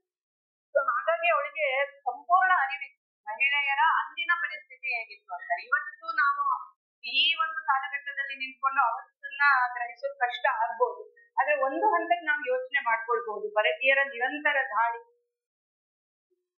ಅಂತಹ ಒಂದು ಸಂದರ್ಭದಲ್ಲಿ ಅಂದಿನ ಹೆಣ್ಣು ಮಕ್ಕಳ ಒಂದು ಯೋಗಕ್ಷೇಮ ಬಗ್ಗೆ ಯೋಚನೆ ಮಾಡಿದ್ಲಲ್ಲ ರಾಣಿ, ಅದು ನಿಜಕ್ಕೂ ಸ್ತುತಿ ಅರ್ಹ ಅಂತ ನನಗೆ ಅನ್ಸುತ್ತೆ. ಏನೇನು ಯೋಜನೆ ಮಾಡಿದ್ಲು ಅಂತ ಹೇಳಿ ಡೀಟೇಲ್ ಆಗಿ ಪುಸ್ತಕದಲ್ಲಿ ಇದೆ, ಅಂದ್ರೆ ಒಂದೆರಡು ಅಂಶಗಳನ್ನ ಹೇಳಲೇಬೇಕಾಗಿರ್ತಕ್ಕಂಥದ್ದು, ಅದನ್ನ ಹೇಳಲಿಕ್ಕೆ ಇಷ್ಟಪಡ್ತೀನಿ. ಮುಖ್ಯವಾಗಿ ಇವತ್ತು ನಾವು 33% ರಿಸರ್ವೇಶನ್ ಮಹಿಳೆಯರಿಗಿದೆ ಅಂತ ಹೇಳಿ ಮಾತಾಡ್ತೀವಿ. ಇದೇ ಕೂಡ ಈಗ ಮೋದಿ ಸರ್ಕಾರದಿಂದ ಅದು ಆಗಿದೆ ಅಂತ ಹೇಳಿ. ಅವತ್ತು ಆಕೆ ಯೋಚನೆ ಮಾಡ್ತಾಳೆ, ಯುದ್ಧದಲ್ಲಿ ಯಾವ ಸೈನಿಕರು ಸಿಪಾಯಿಗಳು ತೀರ್ಕೊಳ್ತಾರೆ, ಆ ಹೆಣ್ಣು ಮಕ್ಕಳು ಅಂದ್ರೆ ಅವರ ಮನೆಯ ಹೆಂಡತಿ ವೈದ್ಯದ ಹೊಸ್ಲಿಗೆ ಹೋಗ್ತಾಳೆ, ಕಣ್ಣೀರಿನಲ್ಲಿ ಇಡೀ ಜೀವನವನ್ನ ಕಳಿಬೇಕಾಗುತ್ತೆ. ಇಲ್ಲ ತನ್ನ ಗಂಡ ತೀರ್ಕೊಂಡ ಅಂತ ಹೇಳಿ ಅನೇಕ ಹೆಣ್ಣು ಮಕ್ಕಳು ಗಂಡನ ಚಿತೆ ಏರಿ ಸಮರ್ಪಣೆ ಆಗ್ತಾ ಇದ್ದಂತಹ ಕಾಲ ಕೂಡ ಇತ್ತು. ಅವಾಗ ಪ್ರಾಣಾರ್ಪಣೆಯನ್ನ ಮಾಡ್ಕೊಳ್ತಾ ಇದ್ರು. ಸೊ ಇದನ್ನೆಲ್ಲ ತಪ್ಪಿಸ್ಬೇಕು ಅಂತ ಹೇಳಿ ಆಕೆ ಏನ್ ಮಾಡ್ತಾಳೆ, ಸ್ತ್ರೀಯರ ಒಂದು ಸೈನ್ಯವನ್ನ ಕಟ್ತಾರೆ. ಯಾವ ಹೆಣ್ಣು ಮಕ್ಕಳು ಕಣ್ಣೀರಲ್ಲಿ ಕೈ ತೊಳಿತಾ ಇದ್ವೋ ಅಥವಾ ಚಿತೆಯನ್ನೇರಿ ಹೋಗ್ತಾ ಇದ್ವೋ ಅಂತ ಹೆಣ್ಣು ಮಕ್ಕಳಿಗೆ ಇದಕ್ಕಿಂತ ಒಳ್ಳೆ ಅವಕಾಶ ಊಹಿಸ್ಕೊಳಕ್ಕಾಗುತ್ತ ನನ್ನ ಕೈಯಲ್ಲಿ. ಯಾಕಂದ್ರೆ ನನ್ನ ಜೀವನದಲ್ಲಿ ಇನ್ನೇನು ಇಲ್ಲ. ಯಾಕಂದ್ರೆ ಈಗಿನ ಕಾಲದಲ್ಲೇ ವಿಧವೆಯರು ಅಂತಂದ್ರೆ ಬೇರೆ ರೀತಿಯಲ್ಲಿ ನೋಡುವಂತಹ ಒಂದು ಸಮೂಹ ಇದೆ. ಎಲ್ಲರೂ ಹಾಗೆ ಅಂತಲ್ಲ, ಆದ್ರೆ ಒಂದಷ್ಟು ಜನ ಇರ್ತಾರೆ, ಅವರಿಗೆ ಏನೋ ಒಂದು ನೋವು ಕೊಡೋದ್ರಲ್ಲಿ ಸಂತೋಷ ಸಿಗ್ಬೋದು. ಆದ್ರೆ ಅವತ್ತು ಇನ್ನೂ ಸ್ವಲ್ಪ ಅದು ಹೆಚ್ಚಿಗೆ ಇದ್ದಂತಹ ಒಂದು ಕಾಲಘಟ್ಟ. ಅಂತಹ ಹೆಣ್ಣು ಮಕ್ಕಳನ್ನ ಒಟ್ಟುಗೂಡಿಸಿ ರಾಜ್ಯದ ರಕ್ಷಣೆಯನ್ನ ಮಾಡುವಂತಹ ಜವಾಬ್ದಾರಿ ಕೊಡ್ತಾಳಲ್ಲ ಅವರು, ಅದು ನಾವು ನಿಜವಾಗ್ಲೂ ಚಪ್ಪಾಳೆ ತಟ್ಟಿ ಅವಳಿಗೆ ಗೌರವ ಸಲ್ಲಿಸ್ಬೇಕು. ಇವತ್ತು ನಾವೇನು ವ್ಯೋಮಿಕಾ ಸಿಂಗ್ ಅಥವಾ ಸೋಫಿಯಾ ಖುರೇಶಿ ಅವರನ್ನ ಮುಂದೆ ಕೂತ್ಕೊಂಡು ಅವ್ರು ಏನ್ ಪ್ರೆಸ್ ನೋಟ್ ನ ಕೊಟ್ರು ಅದನ್ನ ನೋಡ್ತಾ ಎಷ್ಟು ಹೆಮ್ಮೆ ಆಗುತ್ತೆ. ಅರೆ ಆಪರೇಷನ್ ಸಿಂಧೂರ್ಗೆ ಇದಕ್ಕಿಂತ ಒಳ್ಳೆಯ ಒಂದು ಸಂದರ್ಭ ಇರಕ್ ಸಾಧ್ಯ ನೋಡಕ್ಕೆ ಅಂತ ಹೇಳಿ ನಮ್ಗೆ ಅನ್ಸುತ್ತೆ. ಆದ್ರೆ ಅವತ್ತಿನ ಕಾಲಘಟ್ಟದಲ್ಲಿ 300 ವರ್ಷಗಳ ಹಿಂದೆ ನಾರಿ ಸೈನ್ಯವನ್ನ ಕಟ್ಟಿದ್ಲು, ಅದರಲ್ಲಿ ವಿಧವೆಯರು ಪಾಲ್ಗೊಂಡಿದ್ರು, ರಾಜ್ಯದ ರಕ್ಷಣೆಗೆ ಅವರು ಜವಾಬ್ದಾರಿ ಹೊತ್ತು ಅಂತಂದ್ರೆ ಅದಕ್ಕಿಂತ ಸಂತೋಷದ ವಿಷಯ. ಅಥವಾ ಇವತ್ತು ಅರುಣ್ ಅವರು ಪದ ಉಪಯೋಗಿಸಿದ್ರಲ್ಲ ಸಬಲೀಕರಣ ಅಂತ ಹೇಳಿ, ಸಬಲೀಕರಣ ಬೇಡ, ನಮ್ಗೆ ಅವಕಾಶ ಅಷ್ಟೇನೆ. ಅವರನ್ನ ಗುರುತಿಸಿ ಮಾಡಿ, ನೀವು ಇದಕ್ಕೆ ಶಕ್ತಿವಂತರು, ನೀವು ಮಾಡ್ಬೇಕು. ಹೇಗೆ ಮೋದಿ ಅವರು ಅವರಿಬ್ಬರನ್ನ ಕೂರಿಸಿ ಅಥವಾ ಅಲ್ಲಿ ಅವರ ಕಮಾಂಡರ್ಗಳು ಏನು ಅಲ್ಲಿ ಕೂರಿಸಿ ಕೊಟ್ರಲ್ವಾ, ಒಂದು ಅವಕಾಶವನ್ನ ಕೊಟ್ರಲ್ಲ, ಆ ಅವಕಾಶ ಈ ಹೆಣ್ಣು ಮಕ್ಕಳಿಗೆ ಬೇಕಿತ್ತು. ಗುರುತಿಸುವಂತಹ ಒಂದು ವ್ಯವಸ್ಥೆ ಬೇಕಿತ್ತು ಅಂದಿನ ಕಾಲಘಟ್ಟದಲ್ಲಿ. ಅದನ್ನ ಅಹಲ್ಯಾಬಾಯಿ ಸಂಪೂರ್ಣವಾಗಿ 100% ಮಾಡ್ತು. ಇನ್ನ ಬಾಲ್ಯ ವಿವಾಹ ಅಂತಕ್ಕಂಥದ್ದು ಅವಾಗ ಇದ್ದಂಥದ್ದು. ಯಾಕಂತಂದ್ರೆ ದಾಳಿಗಳು ಸಾಕಷ್ಟು ನಡೀತಾ ಇದ್ವು, ಹೆಣ್ಣು ಮಕ್ಕಳ ಅತ್ಯಾಚಾರ ಮಾನಭಂಗ ನಡೀತಾ ಇತ್ತು. ಹೆಣ್ಣು ಮಕ್ಕಳನ್ನ ರಕ್ಷಿಸ್ಕೊಳ್ಬೇಕಲ್ಲ, ಚಿಕ್ಕ ವಯಸ್ಸಿನಲ್ಲೇ ಮದ್ವೆ ಮಾಡಿ ಗಂಡನ ಮನೆ ಕಳಿಸ್ಬಿಡ್ತಾ ಇದ್ರು. ಸೊ ಗಂಡ ಅಕಸ್ಮಾತ್ ತೀರ್ಕೊಂಡ ಅಂತಂದ್ರೆ ಬಾಲ ವಿಧವೆಯರ ಒಂದು ಸಂಖ್ಯೆ ಜಾಸ್ತಿ ಆಗ್ತಾ ಹೋಗ್ತಾ ಇತ್ತು. ಸೊ ಹಾಗಾಗಿ ಏನ್ ಮಾಡಿದ್ಲು ಅಂತಂದ್ರೆ ಬಾಲ ವಿಧವೆಯರ ವಿವಾಹವನ್ನ ತಡೆದ್ಲು, ಕಾನೂನು ತಂದ್ಲು. 16 ವರ್ಷದ ತನಕ ಹೆಣ್ಣು ಮಕ್ಕಳು ಮದ್ವೆ ಮಾಡ್ಕೊಳ್ಬಾರ್ದು ಅಂತಕ್ಕಂತಹ ಕಾನೂನನ್ನ ತಂದ್ರು. ಅದ್ರ ಜೊತೆಗೆ ಅವರಿಗೆ ಶಿಕ್ಷಣವನ್ನ ಕೊಡುವಂಥದ್ದು. ಶಿಕ್ಷಣ ಕೊಟ್ಟಾಗ ತಾನೇ ಅವರಿಗೆ ಸಮಾಜದಲ್ಲಿ ಏನ್ ನಡೀತಾ ಇದೆ ಆ ಜ್ಞಾನ ಸಿಗುವಂಥದ್ದು. ಸೊ ಹಾಗಾಗಿ ಶಿಕ್ಷಣವನ್ನ ಕೊಟ್ಟು ಹೆಣ್ಣು ಮಕ್ಕಳ ಪುನರುತ್ಥಾನಕ್ಕೆ ಆಕೆ ನಾಂದಿ ಹಾಡ್ತಾರೆ. ಸೊ ಇನ್ನ ಅನೇಕ ಮಾಹೇಶ್ವರಿ ಸೀರೆ ಇರ್ಬೋದು, ಬೇರೆ ಬೇರೆ ಉದ್ಯೋಗಗಳನ್ನ ತಂದುಕೊಟ್ಟು ಅಲ್ಲಿಯ ಹೆಣ್ಣು ಮಕ್ಕಳು ಇವತ್ತಿಗೂ ನಾವು ಮಹೇಶ್ವರಕ್ಕೆ ಹೋದ್ರೆ ರೇವಾ ಸೊಸೈಟಿ, ಅವರ ಒಂದು ಮನೆತನದ ರೇವಾ ಸೊಸೈಟಿ ಇವತ್ತಿಗೂ ಅಲ್ಲಿಯ ಹಿಂದುಳಿದ ಹೆಣ್ಣು ಮಕ್ಕಳಿಗೆ ಅಥವಾ ಜನಜಾತಿ ಸಮುದಾಯದ ಹೆಣ್ಣು ಮಕ್ಕಳಿಗೆ ಕೆಲಸವನ್ನ ಕೊಟ್ಟು ಅವರನ್ನ ಒಂದು ಅವರ ಏಳಿಗೆಗಾಗಿ ಶ್ರಮಿಸಿರ್ತಕ್ಕಂತಹ ಒಂದು ಸಂಘಟನೆ ಆಗಿ ಅದು ಇನ್ನು ಇವತ್ತಿಗೂ ಕಾರ್ಯನಿರ್ವಹಿಸ್ತಾ ಇದೆ ಅಂತಕ್ಕಂಥದ್ದು ಶ್ಲಾಘನೀಯ ವಿಷಯ. ಸೊ ಈ ರೀತಿಯಲ್ಲಿ ಯಾಕೆ ಹೆಣ್ಣು ಮಕ್ಕಳ ಒಂದು ಪುನರುತ್ಥಾನಕ್ಕಾಗಿ ಶ್ರಮಿಸಿದ್ದು, ಇನ್ನ ಅನೇಕ ವಿಷಯಗಳನ್ನ ಪುಸ್ತಕದಲ್ಲಿ ಓದ್ಬೋದು ಅಂತ ಅನ್ಸುತ್ತೆ. ಈ ಪ್ರಶ್ನೆಗೆ ಉತ್ತರವನ್ನ ಕೊಟ್ಟ ಒಂದು ಪದವನ್ನ ಮೇಡಮ್ ಬಳಸಿದ್ರು, ಸತಿ ಸಹಗಮನ ಅಂತ ಹೇಳಿ. ಇವತ್ತಿಗೂ ಕೂಡ ಎಲ್ಲರನ್ನೂ ಕಾಡುವಂತಹ ಪ್ರಶ್ನೆ ಅನೇಕ ಬಾರಿ ನರಕಿನ ಭಾಗವಾಗಿ ಕೂಡ ಇದನ್ನ ಬಳಸ್ತಾರೆ. ಪುಸ್ತಕದಲ್ಲಿ ಇದರ ಕುರಿತಾಗಿ ಹೇಳಿರುವಂತಹ ಒಂದು ಭಾಗ ತುಂಬಾ ಗಮನ ವಹಿಸಬೇಕಾದಂತಹ ಒಂದು ಅಂಶ ಅಂತ ನಮ್ಗಾಗಿತ್ತು. ಸತಿ ಸಹಗಮನ ಅನ್ನುವಂಥದ್ದು ನಮ್ಮ ರಾಷ್ಟ್ರದಲ್ಲಿ ಪದ್ಧತಿಯಾಗಿತ್ತು ಅನ್ನುವಂಥ ಒಂದು ಪ್ರಶ್ನೆಯನ್ನ ಹಾಕಿ ಅದಕ್ಕೊಂದು ಪುರಾಣದ ಹಿನ್ನೆಲೆಯನ್ನ ಇಟ್ಕೊಂಡು ವಿವರಣೆಯನ್ನ ಕೊಡ್ತಾರೆ. ನನ್ನ ಮುಂದಿನ ಪ್ರಶ್ನೆ ಆದ್ರೆ ಆ ಭಾಗವನ್ನ ಹೇಳುವಂತಹ ಉದ್ದೇಶ ಏನಾಗಿತ್ತು? ಒಂದು, ಎರಡನೇದು ಅಹಲ್ಯಾಬಾಯಿ ಹೋಳ್ಕರ್ ಅವರ ಜೀವನದಲ್ಲೇ ಇದನ್ನ ಹೇಳಬೇಕು ಅಂತ ನಿಮ್ಗೆ ಅನ್ಸಿದ್ಯಾ? ತುಂಬಾ ಒಳ್ಳೆಯ ಪ್ರಶ್ನೆ ಅರುಣ್ ಅವರೇ. ಯಾಕೆ ಹೇಳ್ತಾ ಇದ್ದೀನಿ ಅಂದ್ರೆ, ಸಮಾಜದಲ್ಲಿ ಸಾಕಷ್ಟು ತಪ್ಪು ನ್ಯಾರೇಟಿವ್ಗಳು ಬಂದು ಹೋಗ್ಬಿಟ್ಟಿದೆ. ನಾವು ಅದು ನಮಗ್ ಗೊತ್ತೋ ಇಲ್ವೋ ಅಥವಾ ಗೊತ್ತಿದ್ದು ಬಳಸ್ತೀವೋ ಗೊತ್ತಿಲ್ಲ, ಆದ್ರೆ ಬಳಸ್ತಾ ಅಂತೂ ಬಂದಿದೀವಿ. ಅವ್ರೇನೋ ತಂದ್ಕೊಂಡು ಹೋಗ್ಬಿಟ್ರು ಅಂತ ಪದಗಳನ್ನ. ಆದ್ರೆ ನಾವು ಕೂಡ ಅದನ್ನ ಭಾರತೀಯರಾಗೇನೆ ನಾವು ಅದ್ರ ಬಗ್ಗೆ ಅಧ್ಯಯನ ಮಾಡ್ದೇನೆ ತಿಳ್ಕೊಳ್ದೇನೆ ಅದೇ ಪದಗಳನ್ನ ಬಳಕೆ ಮಾಡ್ತಾ ಇದೀವಿ ಇವತ್ತಿಗೂ ಕೂಡ. ಸೊ ಹಾಗಾಗಿ ನನಗೆ ಅಹಲ್ಯಾಬಾಯಿ ಅವರ ಜೀವನವನ್ನ ಓದಿದಾಗ, ಎಸ್ಪೆಷಲಿ ಆ ಸತಿ ಸಹಗಮನ ಅಂತಕ್ಕಂಥದ್ದೇನಿದೆ ಅದನ್ನ ಓದ್ತಾ ಇದ್ದಾಗ ಇದನ್ನ ಪದ್ಧತಿ ಅಂತ ಬಳಸೋದು ಎಷ್ಟ್ರ ಮಟ್ಟಿಗೆ ಸರಿ? ಇದು ನಿಜವಾಗ್ಲೂ ಪದ್ಧತಿ ಆಗಿತ್ತಾ? ಪದ್ಧತಿ ಅಂತ ಆಗಿದ್ದಿದ್ರೆ ಇವತ್ತು ಭಾರತದಲ್ಲಿ ಒಂದು 50% ಹೆಣ್ಣು ಮಕ್ಕಳು ಇರಬಾರ್ದಿತ್ತು. ಯಾಕಂದ್ರೆ ಅಷ್ಟು ಜನ ವಿಧವೆಯರು ಇರ್ಬೋದು, ಅಥವಾ ಇನ್ನೂ ಸ್ವಲ್ಪ ಕಡಿಮೆ ಪರ್ಸೆಂಟೇಜ್ ಅಂತ ತಗೊಳ್ಳೋಣ. ಪದ್ಧತಿ ಅಂತ ಆಗಿದ್ದಿದ್ರೆ ಎಲ್ಲರೂ ಹೋಗ್ಬೇಕಿತ್ತಲ್ವಾ? ಎಲ್ಲ ವಿಧವೆಯರು ಹೋಗ್ಬೇಕಿತ್ತಲ್ವಾ? ಹಾಗಿದ್ರೆ ಇದು ನಿಜವಾಗ್ಲೂ ಪದ್ಧತಿನ? ಇದು ನನ್ಗೆ ತುಂಬಾ ಕಾಡಿದಂತ ವಿಷಯ. ಅದ್ರ ಜೊತೆಗೆ ರಾಷ್ಟ್ರೀಯ ಸ್ವಯಂ ಸೇವಕ ಸಂಘದ ಒಂದು ನ್ಯಾರೇಟಿವ್ ಕಾರ್ಯಾಗಾರವನ್ನ ನಾನು ಅಟೆಂಡ್ ಮಾಡಿದಾಗ ನನಗೆ ಇದ್ರ ಬಗ್ಗೆ ಸಾಕಷ್ಟು ಕ್ಲಾರಿಟಿ ಸಿಕ್ಕಿತ್ತು. ಯಾಕೆ ಇದನ್ನ ಪದ್ಧತಿ ಅಂತ ಅನ್ಬಾರ್ದು ಅಂತ ಹೇಳಿದ್ರು. ಇದ್ರ ಬಗ್ಗೆ ಅಧ್ಯಯನ ಮಾಡ್ತಾ ಹೋದಾಗ ನನಗೆ ಒಂದಷ್ಟು ನಮ್ಮ ಧರ್ಮ ಗ್ರಂಥಗಳು ಇದ್ರ ಬಗ್ಗೆ ಏನ್ ಹೇಳುತ್ತೆ ಅನ್ನೋದು ಕೂಡ ಸಿಕ್ತು ವಿಷಯಗಳು. ನಮ್ಮ ಧರ್ಮ ಗ್ರಂಥದಲ್ಲಿ ಸತಿ ಹೋಗ್ಬೇಕು ಅನ್ನೋದು ಎಲ್ಲೂ ಇಲ್ಲ ಅಂತಕ್ಕಂಥದ್ದು ಸಾಕ್ಷಾತ್ ಶಿವ ಪಾರ್ವತಿಯರ ಒಂದು ಏನು ಚರ್ಚೆ ನಡೆಯುತ್ತೆ. ಮಹಾನಿರ್ವಾಣ ತಂತ್ರ ಅಂತ ಹೇಳಿ ಒಂದು ಗ್ರಂಥ ಇದೆ.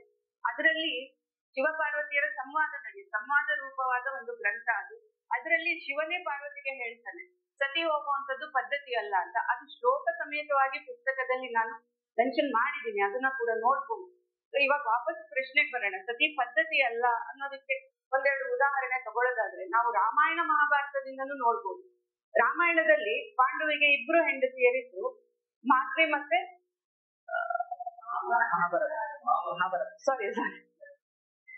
ಮಹಾಭಾರತದಲ್ಲಿ ಕ್ಷಮಿಸಿ, ಮಹಾಭಾರತದಲ್ಲಿ ಪಾಂಡವಿಗೆ 2 ಹೆಂಡತಿಯರಿದ್ರು, ಕುಂತಿ ಮತ್ತು ಮಾದ್ವಿ.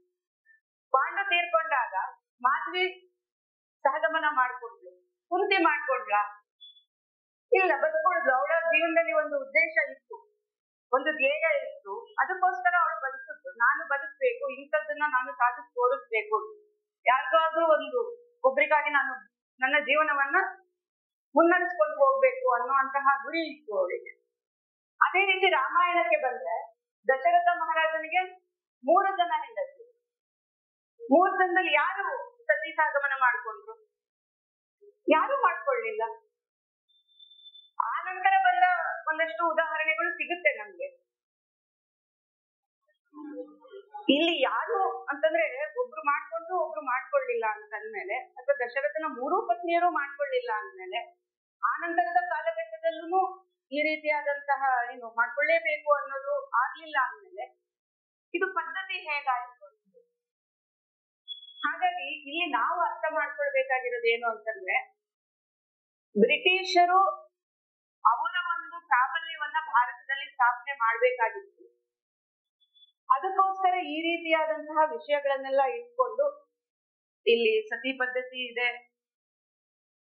ಇಲ್ಲಿ ಬಾಲ್ಯ ವಿವಾಹ ನಡೆಯುತ್ತೆ, ಇಲ್ಲಿಯ ಜನರಿಗೆ ಶಿಕ್ಷಣ ಅನ್ನೋದೇ ಇಲ್ಲ, ಇಲ್ಲಿಯ ಜನಕ್ಕೆ ಆರೋಗ್ಯದ ಬಗ್ಗೆ ಕಾಳಜಿ ಇಲ್ಲ, ಆರೋಗ್ಯವನ್ನ ಕಾಪಾಡ್ಕೊಳ್ಳೋದು ಅಂದ್ರೆ ಏನು ಅಂತಾನೆ ಗೊತ್ತಿಲ್ಲ, ಹುಟ್ಟಿದ ಮಕ್ಕಳನ್ನ ಮೊದಲೇ ತಗೊಂಡೋಗಿ ಕೊಡ್ತಾರೆ. ಈ ರೀತಿಯಾದಂತದ್ದನ್ನೆಲ್ಲ ಬಿಂಬಿಸಿ ಇಂತಹ ಒಂದು ಏನಂತಾರೆ ಮೂಢನಂಬಿಕೆಗಳ ರೂಪದಲ್ಲಿ ಇರ್ತಕ್ಕಂತಹ ಭಾರತೀಯರನ್ನ ಅಪ್ಲಿಫ್ಟ್ ಮಾಡೋದಕ್ಕೋಸ್ಕರ ನಾವು ಇಲ್ಲಿ ಇದೀವಿ. ನಾವೇನಂತೀವಿ, ಬ್ರಿಟಿಷರು ಯಾಕಿದ್ದಾರೆ ಇಲ್ಲಿ ಅಂತಂದ್ರೆ ನಮ್ಮನ್ನ ಆಳ್ತಾ ಇದ್ದಾರೆ, ಅವರು ನಮ್ಮನ್ನ ಶೋಷಣೆ ಮಾಡ್ತಾ ಇದ್ದಾರೆ ಆಳ್ವಿಕೆ ಮೂಲಕ ಅಂತ ನಾವ್ ಹೇಳ್ತೀವಿ. ಆದ್ರೆ ಅವರ ಒಂದು ವ್ಯೂ ಏನಿತ್ತು ಅಂತಂದ್ರೆ ನಾವು ಇವ್ರನ್ನ ಅಪ್ಲಿಫ್ಟ್ ಮಾಡೋದಕ್ಕೋಸ್ಕರ ಇದೀವಿ, ಇವರ ಒಂದು ಏನು ಅಂಧ ಆಚರಣೆಗಳಿಂದ ಮೂಢನಂಬಿಕೆಗಳಿಂದ ಮೇಲೆತ್ತಕ್ಕೋಸ್ಕರ ಅವರಿಗೆ ಸಹಾಯ ಮಾಡೋದಕ್ಕೋಸ್ಕರ ನಾವ್ ಇಲ್ಲಿದ್ದೀವಿ ಅಂತ ಹೇಳಿ ಬಿಂಬಿಸಿ ತಮ್ಮ ಪ್ರಾಬಲ್ಯವನ್ನ ಭಾರತದ ಮೇಲೆ ಸಾಧಿಸಿದ್ರೆ ಹೊರತು ನಮ್ಮಲ್ಲಿ ಈ ತರದ ಯಾವ ಪದ್ಧತಿಗಳು ಇರ್ಲಿಲ್ಲ. ಆದ್ರೆ ನಡ್ಕೊಂಡ್ ಬಂತು, ಸತಿ ಸಹಗಮನ ಇತ್ತು, ನಾವೇನ್ ಅದನ್ನು ವೈಭವೀಕರಿಸ್ತಾ ಇಲ್ಲ ಅಂತ ಹೇಳಿ. ಆದ್ರೆ ಯಾಕೆ ಬಂತು ಸತಿ ಸಹಗಮನ ಅಂತಂದ್ರೆ ನಮ್ಗೆ ಗೊತ್ತಿದೆ ಎಷ್ಟು ದಾಳಿಗಳು ನಡೀತು ಅಂತ ಹೇಳಿ. ಮೊಘಲರ ಆಕ್ರಮಣದ ಕಾಲದಲ್ಲಂತೂ ರಾಜ ತೀರ್ಕೊಂಡ, ಯಾವ್ದೋ ಒಂದು ರಾಜ್ಯದ ಮೇಲೆ ಅವರು ಆಕ್ರಮಣ ಮಾಡುದು, ರಾಜ ತೀರ್ಕೊಂಡ, ಅಲ್ಲಿದ್ದಂತಹ ಮಹಿಳೆಯರ ಗತಿ ಏನಾಗ್ತಿತ್ತು? ಅವ್ರನ್ನ ಕರ್ಕೊಂಡು ಹೋಗಿ ಅವರನ್ನ ಸ್ಲೇವ್ಗಳಾಗಿನೋ, ಅವರನ್ನ ಬೇರೆ ತಮ್ಮ ಯಾವ್ದೋ ಒಂದು ದೇಶಕ್ಕೆ ಅವ್ರನ್ನ ಕರ್ಕೊಂಡು ಹೋಗಿ ಮಾರೋ ಏನೋ ಒಂದು ಮಾಡಿ ಅವರಿಗೆ ಚಿತ್ರಹಿಂಸೆಯನ್ನ ಕೊಡ್ತಿದ್ರು, ಅವ್ರ ಮೇಲೆ ಅತ್ಯಾಚಾರವನ್ನ ಮಾಡ್ತಾ ಇದ್ರು. ಇದನ್ನ ತಪ್ಪಿಸ್ಕೊಳ್ಳಿಕ್ಕೆ ಹೆಣ್ಮಕ್ಳು ಏನ್ ಮಾಡ್ತಾ ಇದ್ರು, ಬೆಂಕಿಗೆ ಬೀಳುವಂತಹ ಒಂದು ಕೆಲಸವನ್ನ ಮಾಡಕ್ ಶುರು ಮಾಡಿದ್ರು. ಈ ರೀತಿಯಾಗಿ ಅದು ಆಚರಣೆ ಆಯ್ತೇ ಹೊರತು ಅದು ಪದ್ಧತಿ ಖಂಡಿತ ಅಲ್ಲ. ಅದಕ್ಕೆ ನಮ್ಮ ಧರ್ಮಗ್ರಂಥಗಳಲ್ಲೂ ಒಪ್ಪಿಗೆ ಇಲ್ಲ ಅಂತಕ್ಕಂಥದ್ದು ಪುಸ್ತಕದಲ್ಲಿ ಇದೆ, ಶ್ಲೋಕ ಸಮೇತ ಕೊಟ್ಟಿದೆ. ಅದನ್ನ ಕೂಡ ತಾವು ಓದಿ, ಸತಿ ಅಂತಕ್ಕಂಥದ್ದು ಪದ್ಧತಿ ಆಗಿರ್ಲಿಲ್ಲ ಅಂತಕ್ಕಂಥದ್ದು. ಸೊ ಇದು ಒಂದು ಉದಾಹರಣೆ. ಈ ತರ ಸಾಕಷ್ಟು ನ್ಯಾರೇಟಿವ್ಸ್ ನ ಬ್ರಿಟಿಷರು ತಂದ್ರು, ಅದನ್ನ ನಾವು ನಂಬಿದೀವಿ. ರಾಜಾರಾಮ್ ಮೋಹನ್ ರಾಯ್ ಸತಿ ಸಹಗಮನವನ್ನ, ಬಾಲ್ಯ ವಿವಾಹವನ್ನ, ವಿಧವಾ ಪುನರ್ವಿವಾಹವನ್ನ ತಂದ್ರು ಅಂತ ಹೇಳಿ ಬ್ರಿಟಿಷರು ನಮ್ಗೆ ಪಾಠದಲ್ಲಿ ಓದಿದೀವಿ ಅಲ್ವಾ ನಾವು. ಆದ್ರೆ ಅದು ಎಷ್ಟರ ಮಟ್ಟಿಗೆ ಸರಿ ಅನ್ನೋದು, ನಮ್ಮ ಮಕ್ಕಳು ನಾವು ಏನ್ ಓದ್ತಾ ಇದ್ದೀವಿ ಅದು ಎಷ್ಟರ ಮಟ್ಟಿಗೆ ಸರಿ ಅನ್ನೋದನ್ನ ಒಂದು ಆತ್ಮಾವಲೋಕನ ಮಾಡ್ಕೊಳತಕ್ಕಂತಹ ಸಂದರ್ಭ. ಅಹಲ್ಯಾಬಾಯಿ ಹೋಳ್ಕರ್ ಅವರ 300ನೇ ಜನ್ಮ ವರ್ಷಾಚರಣೆ ನಾವು ಆಚರಣೆ ಮಾಡ್ತಾ ಇದ್ದೀವಿ ಅಂತಂದ್ರೆ ಅದು ಕೇವಲ ಒಂದು ದಿನಕ್ಕೆ ಸೀಮಿತ ಆಗದೇನೆ ಈ ರೀತಿಯಾದಂತಹ ತಪ್ಪು ಮಾಹಿತಿಗಳು ನಮ್ಮ ಪಠ್ಯ ಪುಸ್ತಕಗಳಲ್ಲಾಗಿರ್ಬೋದು ಅಥವಾ ನಾವೇ ನಿರಂತರ ಬಳಸ್ತಿರ್ತಕ್ಕಂತಹ ಪದಗಳಾಗಿರ್ಬೋದು, ಅವುಗಳನ್ನ ಸರಿಪಡಿಸ್ಕೊಳ್ಳಿಕ್ಕೆ ಇರ್ತಕ್ಕಂತಹ ಒಂದು ಅದ್ಭುತವಾದ ಅವಕಾಶ ಅಂತ ನಾನು ಈ ಮೂಲಕ ಹೇಳಲಿಕ್ಕೆ ಇಷ್ಟಪಡ್ತಾ ಇದ್ದೀನಿ. ಸಭಿಕರಿಂದ ಏನಾದರೂ ಪ್ರಶ್ನೆಗಳಿದೆಯಾ? ಪ್ರಶ್ನೆಗಳನ್ನ ಯಾರಾದ್ರೂ ಕೇಳ್ತೀರಾ?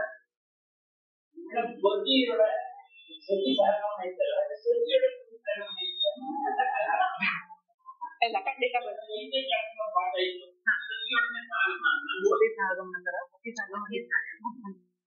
ನೀವು ಓದಿದ್ರಿ ಅಂತ ಹೇಳ್ತಾ ಇದ್ದೀರಾ? ಸಿಕ್ಕವರು ಯಾವ ಇಸ್ವಿಲಿ ಇರ್ಬೋದು?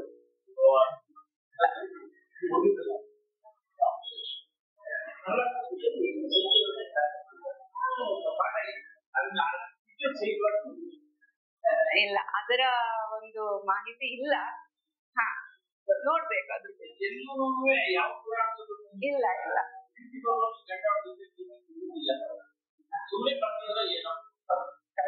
ಪದ್ಧತಿ ಆಗಿರ್ಲಿಲ್ಲ ಅಂತಾನೆ ಇದುವರೆಗೂ ಹೇಳಿದ್ದು.